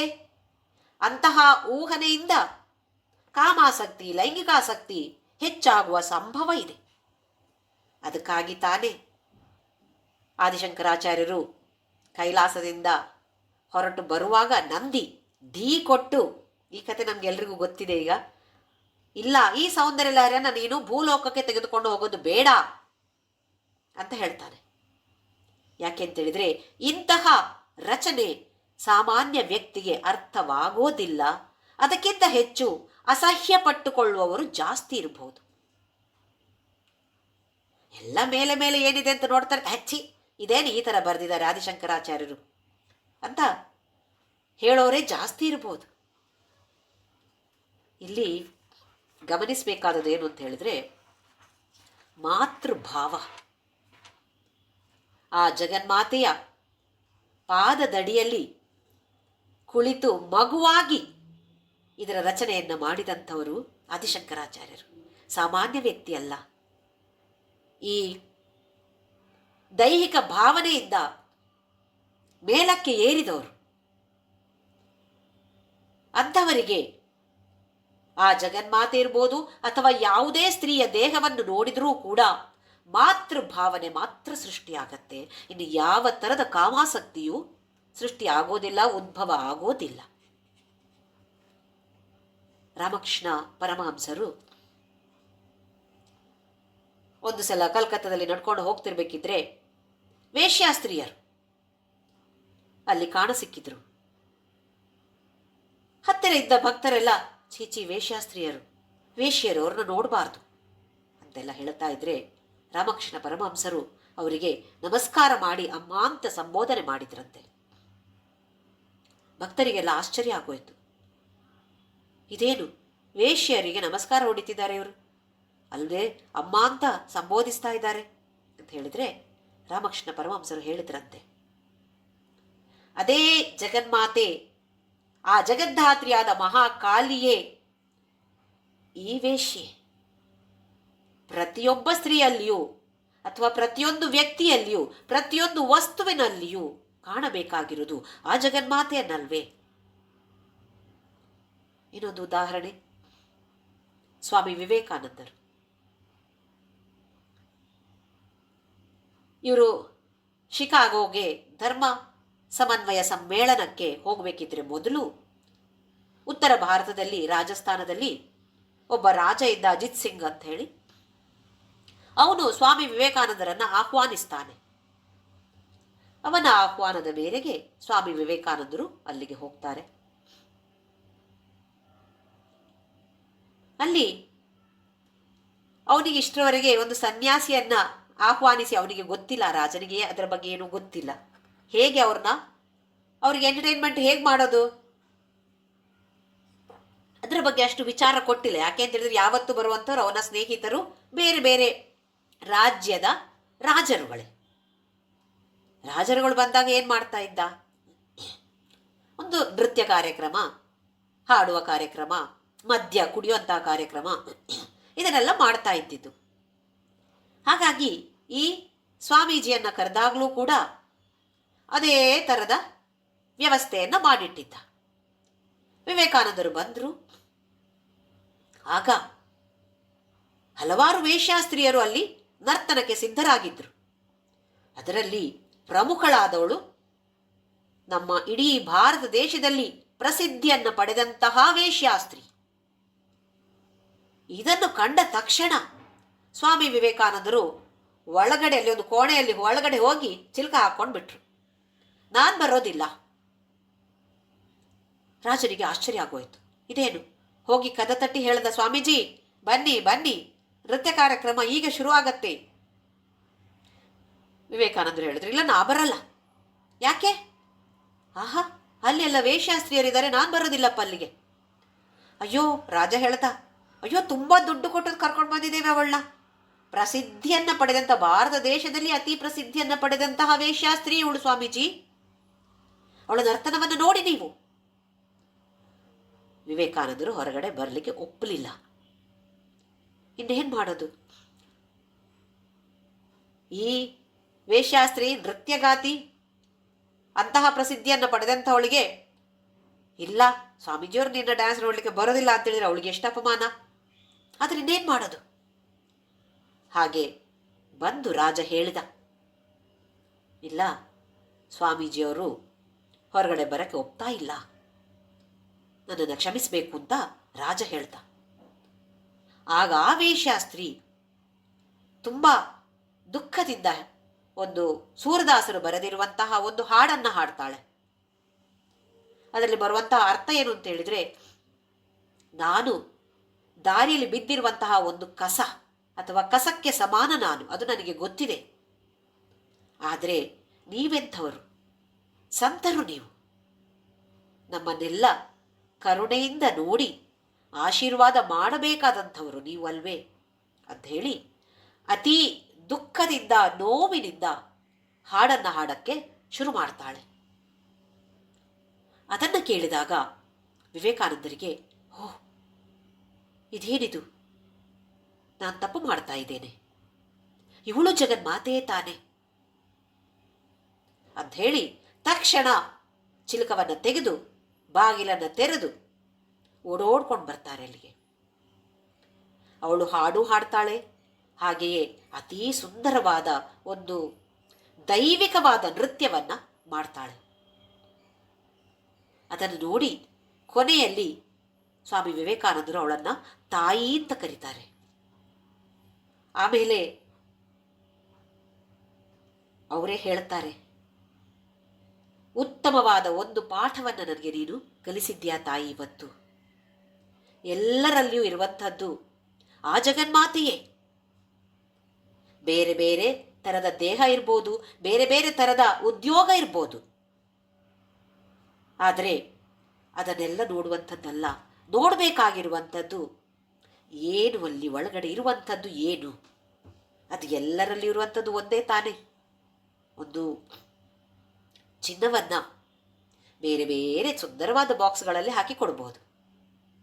ಯಾವುದೇ ಪೆಟ್ಟಿಗೆ ಯಾವುದೇ ಇರಲಿ, ಒಳಗಡೆ ಇರುವಂಥದ್ದು ಅದುವೇ ತಾನೆ. ಆದರೆ ನಮಗೆ ಆಕರ್ಷಣೆ ಏನು? ಆ ಕಾಣುವಂತಹ ಪೆಟ್ಟಿಗೆ, ಅದರ ಒಳಗಡೆ ಇರುವಂಥದ್ದಕ್ಕೆ ಗಮನವನ್ನು ಕೊಡ್ತಾ ಇಲ್ಲ. ಹಾಗೆ ನಮ್ಮ ಈ ದೇಹದಲ್ಲಿರುವಂಥದ್ದು ಆ ಆತ್ಮ ಅಥವಾ ಅದೇ ಜಗನ್ಮಾತೆ, ಅದಕ್ಕೆ ನಾವು ಪ್ರಾಮುಖ್ಯತೆಯನ್ನು ಕೊಡ್ತಾ ಇದ್ದೇವೆಯೋ ಇಲ್ಲ ಬರೇ ನಮ್ಮ ಈ ಕಾಣುವಂತಹ ಓಹೋ ನಾನೆಷ್ಟು ಸುಂದರವಾಗಿದ್ದೇನೆ, ಅವ್ರು ಹೇಗಿದ್ದಾರೆ, ಏನು ಚೆನ್ನಾಗಿಲ್ಲ ಅವರು, ನಾನು ಮಾತ್ರ ಸುಂದರವಾಗಿದ್ದೇನೆ, ಅಥವಾ ನನ್ನ ಕಣ್ಣು ಭಾರಿ ಚೆನ್ನಾಗಿದೆ, ನನ್ನ ಕೂದಲು ಭಾರಿ ಚೆನ್ನಾಗಿದೆ ಅಂತ ಹೇಳೋ ಒಂದು ಅಹಂಕಾರದಿಂದ ಬೀಗುತ್ತೇವೆ ನಾವು. ಆಮೇಲೆ ಸ್ವಾಮಿ ವಿವೇಕಾನಂದರು ಏನು ಹೇಳ್ತಾರೆ ಅಂತಂದರೆ, ಬಹುಶಃ ನನ್ನ ಒಳಗಡೆ ಒಂದು ಸ್ವಲ್ಪ ಈ ಥರದ ವಿಚಾರ ಇನ್ನೂ ಬಾಕಿ ಇತ್ತು. ಎಷ್ಟೇ ಪರಮಹಂಸರ ಪಾಠವನ್ನು ಕಲಿತರೂ ಕೂಡ ಈ ಥರದ ವಿಚಾರದಲ್ಲಿ ಸ್ವಲ್ಪ ನನ್ನಲ್ಲಿ ಇತ್ತು. ಅದರಿಂದಾಗಿ ನನಗೆ ಭಯ ಯಾವಾಗಿರುತ್ತೆ? ಅದರಲ್ಲಿ ಆಸಕ್ತಿ ಇದ್ದಾಗ ಮಾತ್ರ ಭಯ. ಆ ವಿಚಾರದಲ್ಲಿ ಆಸಕ್ತಿ ಇಲ್ಲದೆ ಇದ್ದರೆ ಯಾವುದರ ಭಯ? ಯಾರೇ ಆಗಿರಲಿ ಯಾಕೆ ಭಯ ಪಡಬೇಕು ಅಂತ ಹೇಳೋದನ್ನು ಸ್ವಾಮಿ ವಿವೇಕಾನಂದರು ಹೇಳ್ತಾರೆ. ಆಮೇಲೆ ಅವರು ಬರೀತಾರೆ ಅವರ ಡೈರಿಯಲ್ಲಿ, ಅಂದರೆ ಇದೇ ವೇಶ್ಯಾಸ್ತ್ರೀ ನನ್ನ ಜೊತೆ ರಾತ್ರಿ ನನ್ನದೇ ಹಾಸಿಗೆಯಲ್ಲಿ ಮಲಕೊಂಡರೂ ಕೂಡ ನನ್ನ ಭಾವನೆಯಲ್ಲಿ ಯಾವ ವ್ಯತ್ಯಾಸವೂ ಇಲ್ಲ, ನನಗೆ ಯಾವ ಭಯವೂ ಇಲ್ಲ. ಅದೇ ರಾಮಕೃಷ್ಣ ಪರಮಹಂಸರು ಕಲಿಸಿಕೊಡಲಾಗದೇ ಇರುವಂತಹ ತತ್ವವನ್ನು ವೇಶ್ಯಾಸ್ತ್ರೀ ಸ್ವಾಮಿ ವಿವೇಕಾನಂದರಿಗೆ ಕಲಿಸಿಕೊಟ್ಲು. ಎಷ್ಟು ಅದ್ಭುತವಾಗಿದೆ ನೋಡಿ. ನಾವು ಕಲಿತ್ಕೊಳ್ಬೇಕಾಗಿದೆ. ನಮಗೂ ಅವರಂದ್ರೆ ಭಯ, ಇವರಂದ್ರೆ ಭಯ, ಎಷ್ಟೊಂದು ವಿಚಾರಗಳ ಬಗ್ಗೆ ನಮಗೆ ಭಯ. ಒಳಗಡೆ ಇರುವಂಥದ್ದು ಯಾರು? ಒಂದೇ ತಾನೇ, ಅದೇ ಜಗನ್ಮಾತೆ ತಾನೇ ಎಲ್ಲರಲ್ಲಿ ಇರುವಂಥವಳು. ಅದಕ್ಕೋಸ್ಕರ ಆದಿಶಂಕರಾಚಾರ್ಯರು ಕೂಡ ಹಲವಾರು ಶ್ಲೋಕಗಳಲ್ಲಿ ನಾವು ಕಾಣ್ತೇವೆ, ಸ್ತನಯುಗಂ, ಕುಚಯುಗಂ ಅಂತ ಹೇಳ್ತಾರೆ. ಹಾಗಿದ್ದಾಗ ಒಂದು ಮಾತೃತ್ವದ ಭಾವನೆ ನಮ್ಮಲ್ಲಿ ಹೊರಹೊಮ್ಮಬೇಕು ಅಂತ ಹೇಳುವ ಒಂದು ಉದ್ದೇಶದಿಂದ ಇದರ ರಚನೆಯನ್ನ ಮಾಡಿದ್ದಾರೆ ಆದಿಶಂಕರಾಚಾರ್ಯರು. ಹಾಗಾಗಿ ಅಪಾರ್ಥವನ್ನ ಖಂಡಿತವಾಗಿಯೂ ಕಲ್ಪಿಸಿಕೊಳ್ಳಬಾರದು. ಆಮೇಲೆ ಮನ್ಮಥ ಕಲಾಂ. ಯಾರು ಮನ್ಮಥ? ಮನಸ್ಸನ್ನ ಮಥನ ಮಾಡಬೇಕಾಗಿದೆ. ಮನಸ್ಸನ್ನ ಮಥನ ಮಾಡಬೇಕಾಗಿದೆ. ಇದು ಒಂದು ಕಲೆ. ಮನಸ್ಸಿನ ಮಥನ ಮಾಡಬೇಕು ತಾನೆ ನಾವೆಲ್ಲರೂ ಕೂಡ. ಅದು ಒಂದು ಕಲೆ ಅಲ್ವೇ? ಖಂಡಿತವಾಗಿಯೂ. ಇದನ್ನು ತಿಳಿದುಕೊಳ್ಳದೇ ಇದ್ರೆ ಅಷ್ಟೇ ಮತ್ತೆ ಅಲ್ವಾ? ಮನಸ್ಸನ್ನ ನಮ್ಮ ವಶದಲ್ಲಿ ತೆಗೆದುಕೊಳ್ಳುವಂತಹ ಪ್ರಯತ್ನ ಅಷ್ಟು ಸುಲಭ ಏನಿಲ್ಲ. ಪ್ರಯತ್ನವನ್ನ ಮಾಡಬೇಕಾಗಿದೆ. ಅದಕ್ಕೆ ಇದು ಒಂದು ಕಲೆ ಅಂತ ಹೇಳ್ತಾರೆ. ಕಲಾ ಅಂತ ಹೇಳುವ ಒಂದು ಪದಕ್ಕೆ ಹಲವಾರು ಅರ್ಥಗಳಿವೆ. Art of living. ಮನಸ್ಸನ್ನ ಮಥನ ಮಾಡಿಕೊಂಡು ಹೇಗೆ ನಾವು ಜೀವನವನ್ನ ನಡೆಸಬೇಕು ಅಂತ ಹೇಳೋದನ್ನ ಕಲ್ತ್ಕೊಳ್ಬೇಕಾಗಿದೆ. ನೋಡಿ, ಈಗ ನಾವು ಹಲವಾರು ಕಡೆ ನೋಡ್ತೇವೆ, ಹಲವಾರು ಕಡೆ ಆತ್ಮಹತ್ಯೆಯನ್ನು ಮಾಡ್ಕೊಳ್ತಾರೆ. ಯಾಕೆ? ಮನಸ್ಸಲ್ಲಿ ಏನು ನಡೀತಾ ಇದೆ ಅಂತ ಗೊತ್ತಾಗ್ತಾ ಇಲ್ಲ, ಅರ್ಥ ಆಗ್ತಾ ಇಲ್ಲ. ಸಂಶಯಗಳು. ನಾನು ಹೇಳಿದೆ, ಮೊನ್ನೆ ವಿಪಶ್ಚನಕ್ಕೆ ಹೋಗಿದ್ದೆ, ಧ್ಯಾನಕ್ಕೆ ಹೋಗಿದ್ದೆ, 10 ದಿನದ ಧ್ಯಾನದ ಒಂದು ಕೋರ್ಸ್ಗೆ. ಅದರಲ್ಲಿ ತುಂಬ 25 ವರ್ಷ 26 ವರ್ಷದ ಹೆಣ್ಮಕ್ಳೇ ಜಾಸ್ತಿ ಇದ್ರು. ಅವ್ರ ಹತ್ರ ಕೇಳಿದಾಗ, ನೀವು ಯಾಕೆ ಈ ಕೋರ್ಸಿಗೆ ಬಂದಿದ್ದೀರಿ, ಸೇರ್ಕೊಂಡಿದ್ದೀರಿ ಅಂತ ಹೇಳಿದ್ರೆ, ಮನಸ್ಸು ತುಂಬ ಗಲಿಬಿಲಿಗೊಂಡಿದೆ. ಎಲ್ಲ ಆಫೀಸಿನಿಂದ ಪ್ರೆಷರು, ತಂದೆ ತಾಯಿಯಿಂದ ಪ್ರೆಷರು, ಸ್ನೇಹಿತರಿಂದ ಪ್ರೆಷರು, ಸಮಾಜದಿಂದ ಪ್ರೆಷರು. ಇದನ್ನು ಹೇಗೆ ತಟ್ಟಿಕೊಳ್ಳೋದು ಅಂತ ಹೇಳುವ ಕಷ್ಟ. ಮನಸ್ಸನ್ನ ಮಥನವನ್ನ ಮಾಡುವಂಥದ್ದು ಅದು ಒಂದು ಕಲೆ. ಈ ಜಗನ್ಮಾತೆಯ ಬಗ್ಗೆ ತಿಳಿದುಕೊಂಡಾಗ ಆ ಕಲೆ ಖಂಡಿತವಾಗಿಯೂ ನಮಗೆ ಸಿಗತ್ತೆ. ಇನ್ನೊಂದು ಇಲ್ಲಿ ಕಲಾ ಅಂತ ಹೇಳಿದ್ರೆ, ಈಗ ನಮಗೆ ದ್ವೇಷ ಇದೆ ಅಥವಾ ಯಾರ ಮೇಲಾದರೂ ಕೋಪ ಇದೆ, ಅಥವಾ ಕೋಪ ಬರುವಂಥದ್ದು. ಕೆಲವೊಂದ್ಸಲ ಸಣ್ಣಕ್ಕೆ ಕೋಪ ಬರುತ್ತೆ, ಕೆಲವೊಂದು ಸ್ವಲ್ಪ ಜಾಸ್ತಿ ಬರುತ್ತೆ, ಇನ್ನು ಕೆಲವೊಂದ್ಸಲ ಹಚ್ಚಿ ಬಿಡುವ ಅಂತ ಅನ್ಸತ್ತೆ. ಯಾರು ಹಾಗೆ ಹೇಳ್ತಾರೋ, ಯಾರ ಮೇಲೆ ನಮಗೆ ಸಿಟ್ಟು ಬರ್ತಿರೋ ತಲೆಯನ್ನು ತೆಗೆದುಕೊಂಡು ಚಚ್ಚಿಬಿಡೋಣ ಅಂತ ಅನ್ಸತ್ತೆ. ಏನದು ವಿಪರೀತದ ಕೋಪ. ಹೇಗೆ ಅಂತ ಹೇಳಿದರೆ, ಬಣ್ಣಗಳು ನೋಡಿ, ಕೆಂಪು ಬಣ್ಣದ ಬ್ಲೌಸ್ ಬೇಕು ಅಂತ ಹೇಳಿದರೆ ಅಬ್ಬ ಎಷ್ಟು ತೋರಿಸ್ತಾರೆ ಕೆಂಪು ಬಣ್ಣದ್ದು. ಅದರಲ್ಲಿ ನಮ್ಮ ಸೀರೆಗೆ ಯಾವುದು ಮ್ಯಾಚ್ ಆಗೋದಿಲ್ಲ. ಇಲ್ಲ, ಸ್ವಲ್ಪ ಜಾಸ್ತಿ ಬಣ್ಣ ಆಯಿತು, ಸ್ವಲ್ಪ ಕಡಿಮೆ ಆಗಬೇಕು, ಇದು ಆರೆಂಜ್ ಆಯಿತು ಅಲ್ವೇ? ನಾವು ಸೀರೆ ತೆಗೆದುಕೊಂಡು ಹೋಗಿ ಬ್ಲೌಸ್ ಮ್ಯಾಚಿಂಗ್ ನೋಡ್ತೇವೆ ನೋಡಿ. ಕೆಂಪು ಬಣ್ಣದಲ್ಲಿ ಎಷ್ಟೊಂದು ಶೇಡ್ಸ್ ಇದ್ರೂ ಕೂಡ ನಮಗೆ ಸರಿ ಆಗೋದೇ ಇಲ್ಲ, ನಮ್ಮ ಸೀರೆಗೆ ಮ್ಯಾಚ್ ಆಗೋದಿಲ್ಲ. ಹಾಗೆ ಇಲ್ಲಿ ಕಲಾ ಅಂತ ಹೇಳಿದರೆ ಬೇರೆ ಬೇರೆ ಬೇರೆ ಬೇರೆ ಶೇಡ್ಸ್, ಬೇರೆ ಬೇರೆ ಸ್ಥಿತಿಗಳು. ಕೋಪ ಇರ್ಬೋದು, ಪ್ರೇಮ ಇರ್ಬೋದು. ಕೆಲವರ ಹತ್ರ ಭಾರಿ ಪ್ರೀತಿ, ಇನ್ನು ಕೆಲವರ ಹತ್ರ ಪ್ರೀತಿ ಇದೆ ಸ್ವಲ್ಪ ಸ್ವಲ್ಪ ಅಷ್ಟಕ್ಕಷ್ಟಕ್ಕೆ. ಇನ್ನು ಕೆಲವರ ಹತ್ರ ಮಕ್ಕಳ ಹತ್ರ, ಗಂಡ ಹೆಂಡತಿಯರ ಹತ್ರ ಎಷ್ಟು ಪ್ರೀತಿ. ಯಾರನ್ನ ಬೇಕಾದ್ರೂ ಕೊಲ್ಲೋದಿಕ್ಕೂ ರೆಡಿ ನಾವು. ಯಾಕೆ? ನಮ್ಮ ಮಕ್ಕಳಿಗೆ ತೊಂದರೆ ಆಗಬಾರ್ದು, ನನ್ನ ಗಂಡ ನನ್ನ ಹೆಂಡತಿಗೆ ತೊಂದರೆ ಆಗಬಾರ್ದು ಅಲ್ವೇ? ಅದು ಕೂಡ ಕಲಾ. ಅಂದರೆ ಅದನ್ನು ಕೂಡ ಹೇಗೆ ನಾವು ತಿಳುವಳಿಕೆ ಬೇಕು ತಾನೇ. ನನಗೆ ಕೋಪ ಬರ್ತಾ ಇದೆ ಅಂತ ಹೇಳಿ ನಾನು ಅದನ್ನ ಕಂಟ್ರೋಲ್ ಮಾಡಬೇಕು ಅಂತ ತಿಳುವಳಿಕೆ ಬೇಕು. ಇಲ್ಲಾಂದ್ರೆ ಏನು? ಕೋಪ ಬಂದ ತಕ್ಷಣ ಇವರನ್ನ ಬೈದು ಆಯಿತು, ಬೈದಾದ್ಮೇಲೆ ನಾ ಮಾಡಬಾರ್ದಾಗಿತ್ತು ಹೀಗೆ, ಅಯ್ಯೋ ಸುಮ್ಮನೆ ಹೇಳಿಬಿಟ್ಟೆ, ಆಮೇಲೆ ನಮಗೆ ಕಷ್ಟ. ಇದೆಲ್ಲವೂ ಮನ್ಮಥ ಕಲಾ. ಅಂತಹ ವ್ಯಕ್ತಿ ಯಾವ ವ್ಯಕ್ತಿ? ಅವಳನ್ನೇ ಕೇಂದ್ರ ಬಿಂದುವಾಗಿ ಧ್ಯಾನಿಸುವಂತಹ ವ್ಯಕ್ತಿಗೆ ಸಸದ್ಯ ಸಂಕ್ಷೋಭಂ ನಯತಿ ವನಿತಾ ಇತ್ಯತಿ ಲಘು. ಮತ್ತೆ ಹೇಳ್ತಿದ್ದಾರೆ, ಅಂತಹ ವ್ಯಕ್ತಿ ಒಂದು ಸ್ತ್ರೀಯಲ್ಲಿ, ವನಿತೆಯಲ್ಲಿ ಸಂಕ್ಷೋಭಣೆಯನ್ನ ಉಂಟು ಮಾಡಬಹುದು. ಸ್ತ್ರೀಯ ಮನಸ್ಸಿನಲ್ಲಿ ಕ್ಷೋಭವನ್ನ ತರಿಸುವಂತಹ ಸಾಮರ್ಥ್ಯ ಈ ವ್ಯಕ್ತಿಗೆ ಬರುತ್ತೆ.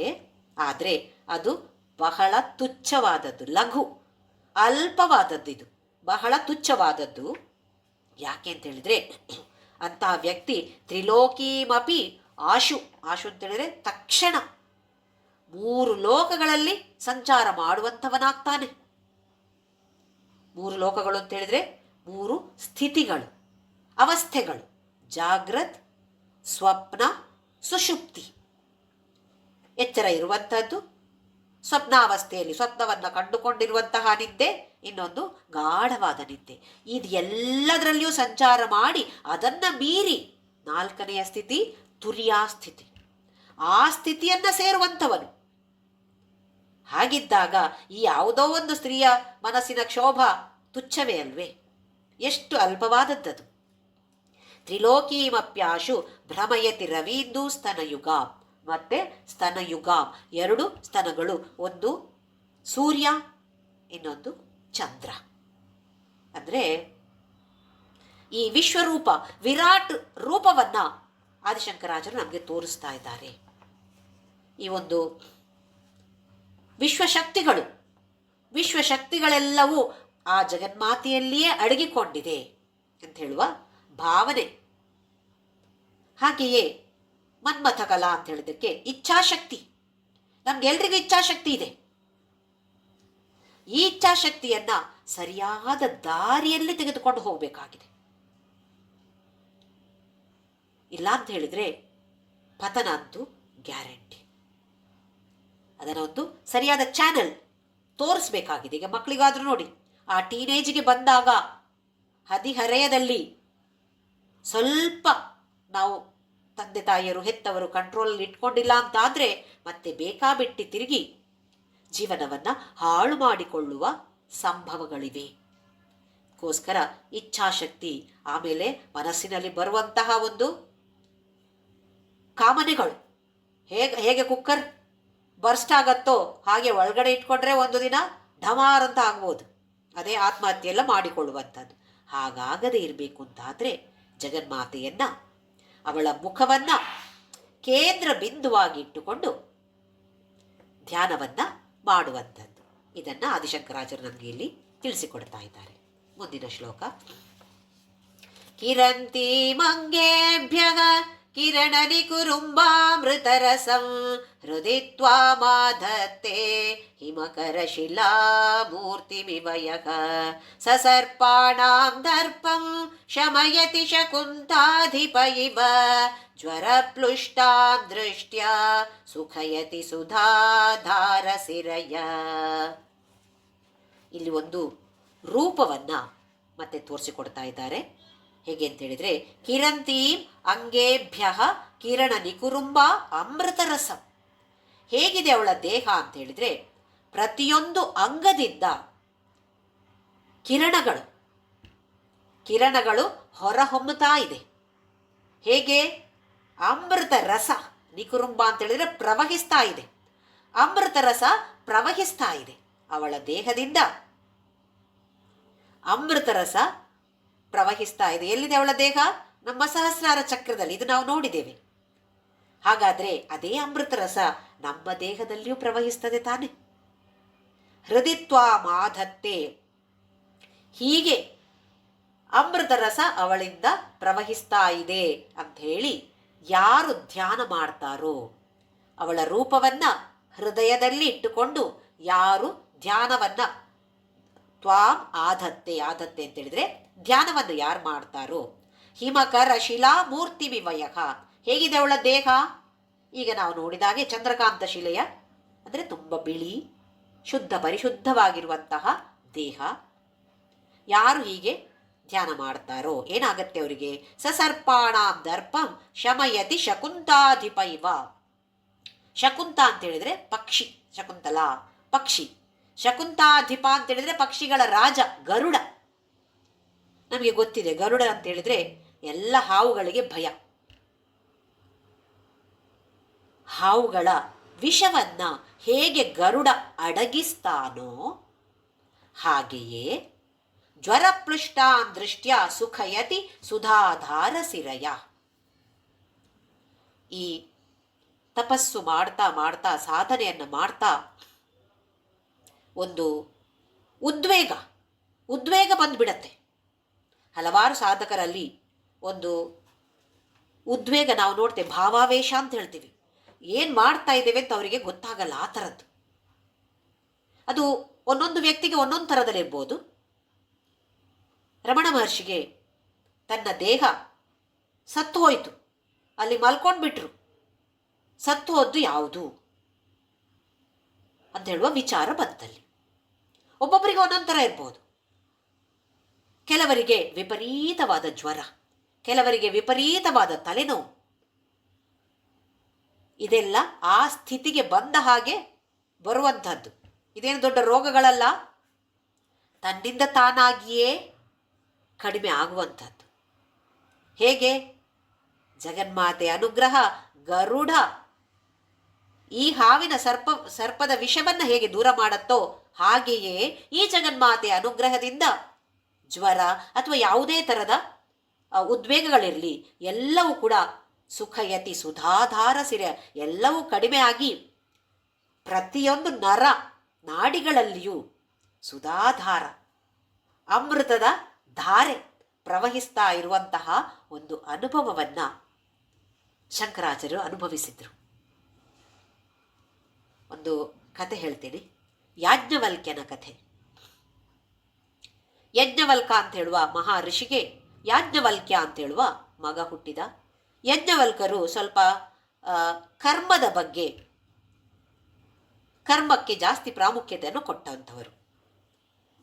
ಇವನು ಯಾಜ್ಞವಲ್ಕ್ಯ ಸ್ವಲ್ಪ ದೊಡ್ಡದಾಗ್ತಾ ವೈಶಂಪಾಯನ ಅಂತ ಹೇಳುವ ಋಷಿಯ ಹತ್ರ ಋಷಿಯನ್ನ ಗುರುವಾಗಿ ಸ್ವೀಕಾರ ಮಾಡ್ತಾನೆ. ಅವನ ಸೋದರ ಮಾವ. ನಾವು ವಿಷ್ಣು ಸಹಸ್ರನಾಮದಲ್ಲಿ ಹೇಳ್ತೇವೆ ನೋಡಿ, ವೈಶಂಪಾಯನ ಉವಾಚ, ವೇದವ್ಯಾಸರ ಶಿಷ್ಯ ವೈಶಂಪಾಯನ. ಅಲ್ಲಿ ಹೋಗಿ ತುಂಬ ಉತ್ತಮವಾದ ಗ್ರಹಿಸುವಂತಹ ಸಾಮರ್ಥ್ಯ, ತುಂಬ ಬುದ್ಧಿ, ಅತಿ ಬುದ್ಧಿವಂತ, ಗುರುಗಳು ಹೇಳಿದ್ದನ್ನೆಲ್ಲ ತಕ್ಷಣವೇ ಗ್ರಹಿಸುವಂತಹ ವ್ಯಕ್ತಿ, ವಿದ್ಯಾರ್ಥಿ. ಆದರೆ ಕೆಲವು ಕಟ್ಟಾಚಾರಗಳಿರುತ್ತೆ, ಅದೆಲ್ಲ ಅವನಿಗೆ ಇಷ್ಟ ಆಗ್ತಿರ್ಲಿಲ್ಲ. ಅಂದರೆ ಮಂಡೆ ಬೋಳಿಸ್ಬೇಕು, ಶಿಕೆಯನ್ನು ಇಟ್ಕೊಳ್ಬೇಕು, ಅದೆಲ್ಲ ಇಷ್ಟ ಆಗಿರಲಿಲ್ಲ. ಹಾಗೆ ಉದ್ದಕ್ಕೆ ನೀಳವಾಗಿ ಕೂದಲನ್ನೆಲ್ಲ ಬಿಟ್ಟಿದ್ದ. ವೈಶಂಪಾಯನರು ಕೂಡ ಏನೋ ಅವನ್ನ ಒತ್ತಾಯ ಮಾಡಲಿಲ್ಲ, ಹೀಗೆ ಇರಬೇಕು ಹಾಗೆ ಇರಬೇಕು ಏನು ಹೇಳಲಿಲ್ಲ. ಆ ಥರದ ನಿಯಮಗಳಲ್ಲಿ ಅವರಿಗೆ ಆಸಕ್ತಿ ಇರಲಿಲ್ಲ. ಆ ಊರಿನ ರಾಜನಿಗೆ ಯಾವುದೋ ಒಂದು ವ್ಯಾಧಿ ಬಂದು ಹಲವಾರು ವೈದ್ಯರು ಚಿಕಿತ್ಸೆ ಮಾಡಿದರೂ ಕೂಡ ಕಡಿಮೆ ಆಗಲೇ ಇಲ್ಲ. ಆ ರಾಜ ವೈಶಂಪಾಯನರ ಹತ್ರ ಬಂದು ಹೇಳ್ತಾನೆ. ಆಗ ವೈಶಂಪಾಯನರು ಹೇಳ್ತಾರೆ, ನಾನು ಒಂದು ಮಂಡಲ 40 ದಿನ ಪೂಜೆ ಮಾಡಿ ಆ ತೀರ್ಥವನ್ನು ನಿನಗೆ ಕಳುಹಿಸ್ತೇನೆ. ಇದರ ಸೇವನೆ ನೀನು ಮಾಡಿದಾಗ ಖಂಡಿತವಾಗಿಯೂ ನಿನ್ನ ವ್ಯಾಧಿ ದೂರವಾಗತ್ತೆ, ಗುಣಮುಖವಾಗ್ತೀಯ ನೀನು ಅಂತ ಹೇಳ್ತಾರೆ. ಆಮೇಲೆ ಕೆಲವು ದಿನ ಕಳಿಸ್ತಾರೆ. ಒಂದು ದಿನ ವೈಶಂಪಾಯನರಿಗೆ ಬೇರೆ ಎಲ್ಲಿಯೋ ಹೋಗಬೇಕಾಗಿತ್ತು. ಹಾಗೆ ಹೋಗುವಾಗ ಈ ಯಾಜ್ಞವಲ್ಕ್ಯನನ್ನು ಕರೆದು ರಾಜನಿಗೆ ಈ ಥರ ಇದೆ, ನೀನು ಪೂಜೆಯನ್ನು ಮಾಡಿ ದೇವಿಯ ಆ ತೀರ್ಥವನ್ನು ತೆಗೆದುಕೊಂಡು ರಾಜನಿಗೆ ತೆಗೆದುಕೊಂಡು ಹೋಗಿ ಕೊಡಬೇಕು ಇವತ್ತು ಅಂತ ಹೇಳ್ತಾರೆ. ಸರಿ ಅಂತ ಒಪ್ಕೊಳ್ತಾನೆ. ಅತೀ ಶ್ರದ್ಧೆಯಿಂದ ಪ್ರೀತಿಯಿಂದ ಪೂಜೆಯನ್ನು ಮಾಡಿ ತೀರ್ಥವನ್ನು ತೆಗೆದುಕೊಂಡು ಅರಮನೆಗೆ ಹೋಗ್ತಾನೆ. ಅರಮನೆಯಲ್ಲಿ ಕಾವಲುಗಾರರು ಅವನನ್ನು ಒಳಗೆ ಬಿಡೋದಿಲ್ಲ. ನೀನ್ಯಾರು ಅಂತ ಹೇಳಿದರೆ, ನಾನು ವೈಶಂಪಾಯನರ ಶಿಷ್ಯ ಅಂತ ಹೇಳಿದ್ರೆ, ಇಷ್ಟು ಉದ್ದ ಕೂದಲೆಲ್ಲ ಬಿಟ್ಕೊಂಡಿದ್ಯಾ, ನೀನೇನು ಅವರ ಶಿಷ್ಯ ಅಂತೇಳಿ ಅಪಹಾಸ್ಯ ಮಾಡ್ತಾರೆ. ಕೊನೆಗೆ ಅವನನ್ನು ಬಿಡ್ತಾರೆ ಒಳಗಡೆ ಹೋಗಿ ರಾಜನ ಹತ್ರ ಹೇಳ್ತಾನೆ, ತೀರ್ಥವನ್ನು ತೆಗೆದುಕೊಂಡು ಬಂದಿದ್ದೇನೆ. ಅಯ್ಯೋ ನೀನ್ಯಾರು, ಈ ಥರ ಯಾರಾದರೂ ವಿದ್ಯಾರ್ಥಿಗಳು ಇರ್ತಾರಾ ವೈಶಂಪಾಯನರಿಗೆ? ಅಯ್ಯೋ ನಿನ್ನ ಕೂದಲೆ ಅಂಥೇಳಿ ಅವನನ್ನು ಅಪಹಾಸ್ಯ ಮಾಡ್ತಾರೆ, ಅಪಮಾನಿಸ್ತಾರೆ. ಅವನು ಯಾವುದೂ ಅದನ್ನು ಗಮನಕ್ಕೆ ತೆಗೆದುಕೊಳ್ಳೋದಿಲ್ಲ. ಸರಿ ಅಂತ ಹೇಳಿ ನೀವು ತೀರ್ಥ ತೆಗೆದುಕೊಳ್ಳಿ ಅಂತ ಹೇಳ್ತಾರೆ. ಆಗ ಆ ರಾಜ ಹೇಳ್ತಾನೆ, ನೋಡಕ್ಕೆ ನೀನು ಹೀಗಿದ್ಯಾ, ನೀನು ಯಾವ ಥರದಲ್ಲಿ ಪೂಜೆ ಮಾಡಿರ್ಬೋದು, ಆ ತೀರ್ಥ ನನಗೆ ಬೇಡ. ಇವನು ಹಲವಾರು ಬಾರಿ ಬೇಡಿಕೊಳ್ತಾನೆ.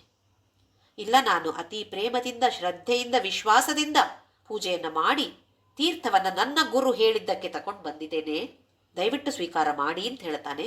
ಇಲ್ಲ, ಮಾಡೋದಿಲ್ಲ ಅಂತ ಹೇಳ್ತಾನೆ ರಾಜ. ಹಾಗಾದರೆ ಇದನ್ನು ನಾನೇನು ಮಾಡಲಿ ಅಂತ ಕೇಳಿದಾಗ ಅಲ್ಲಿ ಒಂದು ಮರದ ಒಂದು ಬೊಂಬೆ ಇತ್ತು. ನಾವು ನಮ್ಮ ಮನೆಯಲ್ಲೆಲ್ಲ ಇಟ್ಕೊಳ್ತೇವೆ ನೋಡಿ, ಶೋಪೀಸ್. ಒಂದು ಮರದ ಬೊಂಬೆ ಇತ್ತು, ಆ ಬೊಂಬೆಗೆ ಹಾಕಿ ಹೋಗು ಅಂತ ಹೇಳ್ತಾನೆ. ಆ ರಾಜ ಹೇಳಿದಾಗೆ ಯಾಜ್ಞವಲ್ಕ್ಯ ತಂದ ತೀರ್ಥವನ್ನ ಆ ಮರದ ಬೊಂಬೆಯ ಮೇಲೆ ಸುರಿದು ಅಲ್ಲಿಂದ ಹೊರಟೋಗ್ತಾನೆ. ಆಶ್ರಮಕ್ಕೆ ಹೋಗಿ ವಾಪಸ್ ಸಂಜೆ ವೈಶಂಪಾಯನರು ವಾಪಸ್ ತಿರುಗಿ ಬಂದಾಗ ನಡೆದಂಥ ಘಟನೆಯನ್ನೆಲ್ಲ ವಿವರಿಸ್ತಾನೆ. ವೈಶಂಪಾಯನಿಗೆ ತುಂಬ ದುಃಖ ಆಗತ್ತೆ. ಅದು ರಾಜ, ಲೌಕಿಕ ವ್ಯಕ್ತಿ, ನೀನು ಯಾಕೆ ಹಾಗೆ ಮಾಡಿದೆ ಅಂತ ಹೇಳಿದಾಗ ಯಾಜ್ಞವಲ್ಕ್ಯ ಹೇಳ್ತಾನೆ, ನನ್ನನ್ನು ಅಪಹಾಸ್ಯ ಮಾಡಿದ್ದಕ್ಕೆ ನನಗೇನು ಬೇಜಾರಿಲ್ಲ, ಆದರೆ ನೀನೇನು, ನಿನ್ನ ಪೂಜೆ ಏನು, ಆ ತೀರ್ಥ ಹೇಗಿರುತ್ತೆ ಅಂತ ಹೇಳಿದ್ದಕ್ಕೆ ನನಗೆ ಸಿಟ್ಟು ಬಂದುಬಿಡ್ತು. ನಾನು ಮಾಡಿಲ್ಲ, ಏನು ಮಾಡಬೇಕು ಅಂತ ಕೇಳಿದಾಗ ಮರದ ಬೊಂಬೆಗೆ ಹಾಕು ಅಂತ ರಾಜ ಹೇಳಿದ ಪ್ರಕಾರ ನಾನಲ್ಲಿ ಹಾಕಿ ಬಂದಿದ್ದೇನೆ ಅಂತ ಹೇಳಿದರೆ ವೈಶಂಪಾಯನರು ಒಪ್ಪಿಕೊಳ್ಳೋದಿಲ್ಲ. ಇದು ನನ್ನ ವಿದ್ಯಾರ್ಥಿಯರು, ಈ ಥರ ಮಾಡಬಾರ್ದು, ನೀನಿನ್ನು ನನ್ನ ವಿದ್ಯಾರ್ಥಿಯಲ್ಲ, ನಾನು ಕಲಿಸಿಕೊಟ್ಟದ್ದನ್ನೆಲ್ಲ ಇಲ್ಲೇ ಬಿಟ್ಟು ಹೋಗು ಅಂತ ಹೇಳ್ತಾರೆ. ಯಾಜ್ಞವಲ್ಕ್ಯ ಕೂಡ ಒಪ್ಪಿಕೊಳ್ತಾನೆ, ಸರಿ ಅಂತ ಹೇಳಿ ಅದನ್ನು ಅಲ್ಲಿ ವಮನ ಮಾಡ್ತಾನೆ ಅಂತ ಬರುತ್ತೆ ಕಥೆಯಲ್ಲಿ. ಅಂದರೆ ವಾಂತಿ ಮಾಡಿಬಿಡ್ತಾನೆ. ಏನೆಲ್ಲ ಕಲ್ತುಕೊಂಡಿದ್ದಾನೋ, ವೈಶಂಪಾಯನರಿಂದ ಏನೆಲ್ಲ ಕಲ್ತುಕೊಂಡಿದ್ದಾನೋ ಅದನ್ನೆಲ್ಲ ಅಲ್ಲಿ ವಾಂತಿ ಮಾಡಿಬಿಡ್ತಾನೆ. ಅಷ್ಟೊತ್ತಿಗೆ ಅಲ್ಲಿ ಮರದಲ್ಲಿ ತಿತ್ತಿರಿ ಪಕ್ಷಿಗಳು ಕೂತಿದ್ದವು. ಆ ತಿತ್ತಿರಿ ಪಕ್ಷಿಗಳು ಬಂದು ಇವನು ವಾಂತಿ ಮಾಡಿದ್ದನ್ನೆಲ್ಲ ತಿಂದು ತಕ್ಷಣ ಆ ತಿತ್ತಿರಿ ಪಕ್ಷಿಗಳು ಉತ್ತಮವಾದ ಜ್ಞಾನದ ವಿಚಾರದ ಬಗ್ಗೆ ಮಾತಾಡಕ್ಕೆ ಶುರು ಮಾಡಿದ್ರಂತೆ. ಅದೇ ಒಂದು ಉಪನಿಷತ್ತು, ತೈತ್ತರೀಯ ಉಪನಿಷತ್ತು. ತಿತ್ತಿರಿ ಪಕ್ಷಿಗಳಿಂದ ಬಂದಿರುವಂತಹ ಉಪನಿಷತ್ತು ತೈತ್ತರೀಯ ಉಪನಿಷತ್ತು. ಕಾರಣ ಯಾರು? ಯಾಜ್ಞವಲ್ಕ್ಯ. ಅಲ್ಲಿಂದ ಯಾಜ್ಞವಲ್ಕ್ಯ ಹೊರಟೋಗ್ತಾನೆ, ವೈಶಂಪಾಯನರ ಆಶ್ರಮದಿಂದ ಹೊರಟೋಗ್ತಾನೆ. ಆಮೇಲೆ ಹೋಗ್ತಾ ಅನ್ಕೊಳ್ತಾನೆ, ನನಗೆ ಯಾರು ಈ ಲೌಕಿಕ ದೇಹ ಇರುವಂತಹ ಯಾರು ನನಗೆ ಗುರು ಬೇಡ, ನಾನು ಸೂರ್ಯ ಭಗವಾನನನ್ನ ಗುರುವಾಗಿ ಸ್ವೀಕಾರ ಮಾಡಬೇಕು ಅಂತ ಹೇಳಿ ಸೂರ್ಯನ ತಪಸ್ಸು ಮಾಡಿ ಸೂರ್ಯ ಒಲಿತಾನೆ. ಆಮೇಲೆ ಸೂರ್ಯನೇ ಗುರುವಾಗಿ ಯಾಜ್ಞವಲ್ಕ್ಯನಿಗೆ ಹೇಳಿಕೊಡ್ತಾನೆ. ಆಗ ಬಂದಂತಹ ಜ್ಞಾನಕ್ಕೆ ಹೆಸರು ಶುಕ್ಲ ಯಜುರ್ವೇದ. ಈ ತೈತ್ತರಿಯ ಉಪನಿಷತ್ತು ಬರುವಂತದ್ದು ಕೃಷ್ಣ ಯಜುರ್ವೇದ. ಬೃಹದಾರಣ್ಯಕ ಉಪನಿಷತ್ತಿನಲ್ಲಿ ಹಲವಾರು ಸಂಭಾಷಣೆಗಳು ಯಾಜ್ಞವಲ್ಕ್ಯನ ಜೊತೆ ಇದೆ. ಯಾಜ್ಞವಲ್ಕ್ಯ ಮತ್ತು ಜನಕ ಮಹಾರಾಜ, ಇದು ನಾವು ಹಲವಾರು ಸಂದರ್ಭಗಳಲ್ಲಿ ನೋಡಿದ್ದೇವೆ. ಬೃಹದಾರಣ್ಯಕ ಉಪನಿಷತ್ತಿನ ಸಾಧಾರಣ 70-80% ಯಾಜ್ಞವಲ್ಕ್ಯನೇ. ಅಂತಹ ಮಹಾಜ್ಞಾನಿ, ಅಂತಹ ಮಹಾಯೋಗಿ. ಇಲ್ಲಿ ಅರಮನೆಯಲ್ಲಿ ರಾಜ ಮರುದಿನ ಬೆಳಿಗ್ಗೆ ಎದ್ದು ನೋಡಿದಾಗ ಕಣ್ಣ ಮುಂದೆ ಒಂದು ಗಿಡ ಕಾಣಿಸ್ತಾ ಇದೆ. ಅದರಲ್ಲಿ ಹಣ್ಣು ಹಂಪಲುಗಳಿವೆ, ಹೂವು ಇದೆ. ಸೇವಕರನ್ನ ಕರೆದು ಕೇಳ್ತಾನೆ, ಯಾರು ಈ ಗಿಡ ತಂದಿಟ್ಟಿದ್ದು? ನಾವ್ಯಾರು ಏನು ತಂದಿಲ್ಲ ಅಂತ ಹೇಳ್ತಾರೆ. ಹಾಗಾದ್ರೆ ಇದೆಲ್ಲಿಂದ ಬಂತು ಅಂತ ಹೇಳಿದಾಗ, ಮರದ ಬೊಂಬೆಯ ಮೇಲೆ ಆ ತೀರ್ಥವನ್ನ ಯಾಜ್ಞವಲ್ಕ್ಯ ಸುರಿದ ಕಾರಣ ಆ ಮರದ ಬೊಂಬೆಗೆ ಜೀವ ಬಂದು ಗಿಡವಾಗಿ ಹಣ್ಣು ಹೂಗಳನ್ನು ಕೊಡುವಂತೆ ಆಯಿತು ಒಂದೇ ರಾತ್ರಿಯಲ್ಲಿ. ಹಾಗಾದ್ರೆ ಆ ತೀರ್ಥದ ಶಕ್ತಿ ಏನಿದೆ ನೋಡಿ. ರಾಜನಿಗೆ ತುಂಬಾ ದುಃಖ ಆಯಿತು. ಅಯ್ಯೋ, ಈ ತೀರ್ಥವನ್ನ ನಾನು ಇವತ್ತು ಒಂದೇ ದಿನ ತಗೊಂಡಿದ್ರೆ ಸಾಕಾಗಿತ್ತು, ನನ್ನ ರೋಗ ಎಲ್ಲ ನಿವಾರಣೆ ಆಗ್ತಾ ಇತ್ತು ಅಂಥೇಳಿ ಪಶ್ಚಾತ್ತಾಪದಿಂದ ಓಡೋಡ್ಕೊಂಡು ವೈಶಂಪಾಯನರ ಆಶ್ರಮಕ್ಕೆ ಬರ್ತಾನೆ. ಬಂದು ತಪ್ಪಾಯಿತು ಅಂತ ಹೇಳಿ ಯಾಜ್ಞವಲ್ಕ್ಯನ ಹತ್ರ ಮತ್ತೆ ಪುನಃ ಕಳಿಸಿ ಅಂತ ಹೇಳಿದ್ರೆ, ಯಾಜ್ಞವಲ್ಕ್ಯ ಇಲ್ಲಿಲ್ಲ, ಈ ಆಶ್ರಮನ ಬಿಟ್ಟು ಹೊರಟೋಗಿ ಆಯಿತು, ತಪ್ಪು ಮಾಡಿದೆ ನೀನು, ಸರಿ ಇನ್ನೊಂದು ಮಂಡಲ ಮತ್ತೆ ಶುರು ಮಾಡೋಣ ಅಂತ ಹೇಳಿ ಅವರು ಆ ಕೋರ್ಸನ್ನು ಅವರು ಶುರು ಮಾಡ್ತಾರೆ. ಆದರೆ ಇಲ್ಲಿ ಯಾಜ್ಞವಲ್ಕ್ಯ ಅಂತ ಹೇಳುವವರು ತುಂಬ ಪ್ರಸಿದ್ಧಿಯನ್ನು ಪಡಿತಾರೆ. ಹಲವಾರು ಕಥೆಗಳು ಯಾಜ್ಞವಲ್ಕ್ಯರ ಬಗ್ಗೆ ಇದೆ. ಬೇರೆ ಬೇರೆ ಸಂದರ್ಭಗಳಲ್ಲಿ ಬೇರೆ ಬೇರೆದನ್ನು ನಾವು ನೋಡೋಣ. ನಮಗೆ ಇಲ್ಲಿ ಬೇಕಾಗಿರೋದು ಏನು ಅಂತ ಹೇಳಿದರೆ, ಯಾವುದೇ ಒಂದು ಪ್ರಸಾದ, ತೀರ್ಥ ಇರ್ಬೋದು, ಪ್ರಸಾದ ಇರ್ಬೋದು, ಅದನ್ನು ಸ್ವೀಕಾರ ಮಾಡಿದಾಗ ನಮ್ಮ ಮನಸ್ಸಿನ ಮನೋಭಾವನೆ ಹೇಗಿರಬೇಕು. ಏನೋ ಒಂದು ನೀರು, ಏನೋ ಒಂದು ಲಡ್ಡು ಅಂತೇಳಿ ಆ ಭಾವನೆಯಿಂದ ಅಲ್ಲ. ಅದರ ಮಹಿಮೆ ಏನೇ ಇರಲಿ, ಎಷ್ಟೇ ಶಕ್ತಿ ಅದಕ್ಕೆ ಇರಲಿ, ಇಲ್ಲದೇ ಇರಲಿ, ಶಕ್ತಿ ಇಲ್ಲದೇ ಇರುವಂತಹ ತೀರ್ಥವೂ ಇರ್ಬೋದು. ಯಾಕೆಂತೇಳಿದ್ರೆ ಆ ಶಕ್ತಿ ಹೇಗೆ ಬರುತ್ತೆ? ಪೂಜೆ ಮಾಡುವಂತಹ ವ್ಯಕ್ತಿಯ ಮೇಲೆ ಅವಲಂಬಿಸಿಕೊಂಡಿದೆ. ಅದು ಹೇಗೆ ಇರಲಿ ನಮಗೆ ಅನಗತ್ಯ. ಆದರೆ ನಮ್ಮ ಭಾವನೆ ಹೇಗಿರಬೇಕು? ಉತ್ತಮವಾದ ಪವಿತ್ರವಾದ ಭಾವನೆಯಿಂದ ಅದು ಒಂದು ಹನಿ ತೆಗೆದುಕೊಂಡು ಕೂಡ ಸಾಕು, ಖಂಡಿತವಾಗಿಯೂ ನಮಗೆ ಫಲಕಾರಿಯಾಗತ್ತೆ. ಇಲ್ಲಿ ಆದಿಶಂಕರಾಚಾರ್ಯ ಏನು ಹೇಳ್ತಿದ್ದಾರೆ ಅಂತ ಹೇಳಿದ್ರೆ, ಆ ಮಟ್ಟಕ್ಕೆ ಏರಿದಾಗ, ಆ ಸ್ಥಿತಿಗೆ ಏರಿದಾಗ ಜ್ವರ ಇವೆಲ್ಲವೂ ಸಾಮಾನ್ಯ, ಎಲ್ಲರಿಗೂ ಆಗ್ತಾನೆ ಇರತ್ತೆ. ಅದು ತನ್ನಿಂದ ತಾನಾಗಿಯೇ ಆ ಜಗನ್ಮಾತೆಯ ಅನುಗ್ರಹದಿಂದ ಕಡಿಮೆ ಆಗ್ತಾ ಹೋಗುತ್ತೆ. ನೋಡಿ, ನಾವು ಕೆಲವೊಂದ್ಸಲ ವೋಲ್ಟೇಜ್ ಫ್ಲಕ್ಚುಯೇಷನ್ ಅಂತ ಹೇಳ್ತೀವಿ ನಮ್ಮ ಕರೆಂಟ್ ಎಲೆಕ್ಟ್ರಿಸಿಟಿಯಲ್ಲಿ. ಡಮಡಮ ಅಂತ ಫ್ರಿಡ್ಜ್ ಗಡಗಡ ಗಡಗಡ ಅಲ್ಲಾಡತ್ತೆ, ಇಲ್ಲ ಕೂ ಕೂ ಕೂ ಕೂ ಅಂತ ಸೌಂಡ್ ಬರುತ್ತೆ ಅಲ್ವೇ. ಸ್ಟೆಬಿಲೈಸರನ್ನು ಹಾಕಿಕೊಳ್ಳುತ್ತೇವೆ ವೋಲ್ಟೇಜ್ ಫ್ಲಕ್ಚುಯೇಷನ್ ಆಗಬಾರ್ದು ಅಂತ. ಹಾಗೆಯೇ ಇಲ್ಲಿ ನಮ್ಮ ದೇಹದಲ್ಲಿ ಕೂಡ ಹೀಗೆ ಸಡನ್ನಾಗಿ ಭಾವೋದ್ವೇಗ, ಭಾವಾವೇಶ, ಅದನ್ನು ವಶದಲ್ಲಿ ತೆಗೆದುಕೊಂಡು ಬರಬೇಕು ಅಂತಾದರೆ ಆ ಜಗನ್ಮಾತೆಯ ಅನುಗ್ರಹ ಅಗತ್ಯ. ಅದಕ್ಕೋಸ್ಕರ ಗುರು ಬೇಕು ಅಂತ ಹೇಳೋದು. ಗುರುವಿನ ಒಂದು ಗೈಡೆನ್ಸ್ ಮೂಲಕ ಹೋದಾಗ ಈ ಥರದ್ದು ಯಾವುದು ಕೂಡ ನಮಗೆ ಕೆಟ್ಟದಾಗಿ ಆಗೋದಿಲ್ಲ. ಇಲ್ಲ ಅಂತಾದರೆ ಅದು ವಿಪರೀತ ಪರಿಣಾಮವನ್ನು ತೋರಿಸುವ ಸಾಧ್ಯತೆ ಕೂಡ ಇದೆ. ನಮಗೆ ಜಗನ್ಮಾತೆಯೇ ಗುರು. ಆ ಜಗನ್ಮಾತೆಯನ್ನೇ ಗುರುವಾಗಿ ಸ್ವೀಕಾರ ಮಾಡಿಕೊಂಡಾಗ ಯಾವುದರ ಭಯ ಹೇಳಿ. ಹಾಗಾಗಿ ಎಲ್ಲರೂ ಕೂಡ ಯಾವುದೇ ರೀತಿಯಲ್ಲಿ ನಮಗೆ ತೋರಿದ ರೀತಿಯಲ್ಲಿ ಜಗನ್ಮಾತೆಯನ್ನು ಆರಾಧಿಸ್ತಾ ಅವಳ ಅನುಗ್ರಹವನ್ನು ಖಂಡಿತವಾಗಿಯೂ ಎಲ್ಲರೂ ಪಡೆಯೋಣ. ಓಂ ಶ್ರೀರಾಮ್ ಜಯ ರಾಮ್ ಜಯ ಜಯ ರಾಮ್. ಓಂ ಶ್ರೀರಾಮ್ ಜಯ ರಾಮ್ ಜಯ ಜಯ ರಾಮ್. ಓಂ ಶ್ರೀರಾಮ್ ಜಯ ರಾಮ್ ಜಯ ಜಯ ರಾಮ್. ಓಂ ಶ್ರೀರಾಮ್ ಜಯ ರಾಮ್ ಜಯ ಜಯ ರಾಮ್. ಓಂ ಶ್ರೀರಾಮ್ ಜಯ ರಾಮ್ ಜಯ ಜಯ ರಾಮ್. ಓಂ ಶ್ರೀರಾಮ್ ಜಯ ರಾಮ್ ಜಯ ಜಯ ರಾಮ್. ಓಂ ಶ್ರೀರಾಮ್ ಜಯ ರಾಮ್ ಜಯ ಜಯ ರಾಮ್. ಓಂ ಶ್ರೀರಾಮ್ ಜಯ ರಾಮ್ ಜಯ ಜಯ ರಾಮ್. ಓಂ ಶ್ರೀರಾಮ್ ಜಯ ರಾಮ್ ಜಯ ಜಯ ರಾಮ್. ಓಂ ಶ್ರೀರಾಮ್ ಜಯ ರಾಮ್ ಜಯ ಜಯ ರಾಮ್. ಓಂ ಶ್ರೀರಾಮ್ ಜಯ ರಾಮ್ ಜಯ ಜಯ ರಾಮ್. ಓಂ ಶ್ರೀರಾಮ್ ಜಯ ರಾಮ್ ಜಯ ಜಯ ರಾಮ್. ಓಂ ಅಸತೋ ಮಾ ಸದ್ಗಮಯ ತಮಸೋ ಮಾ ಜ್ಯೋತಿರ್ಗಮಯ ಮೃತ್ಯೋರ್ಮಾ ಅಮೃತಂ ಗಮಯ. ಓಂ ಶಾಂತಿ ಶಾಂತಿ ಶಾಂತಿ. ಲೋಕಾ ಸಮಸ್ತಾ ಸುಖಿನೋ ಭವಂತು. ಲೋಕಾ ಸಮಸ್ತಾ ಸುಖಿನೋ ಭವಂತು. ಲೋಕಾ ಸಮಸ್ತಾ ಸುಖಿನೋ ಭವಂತು.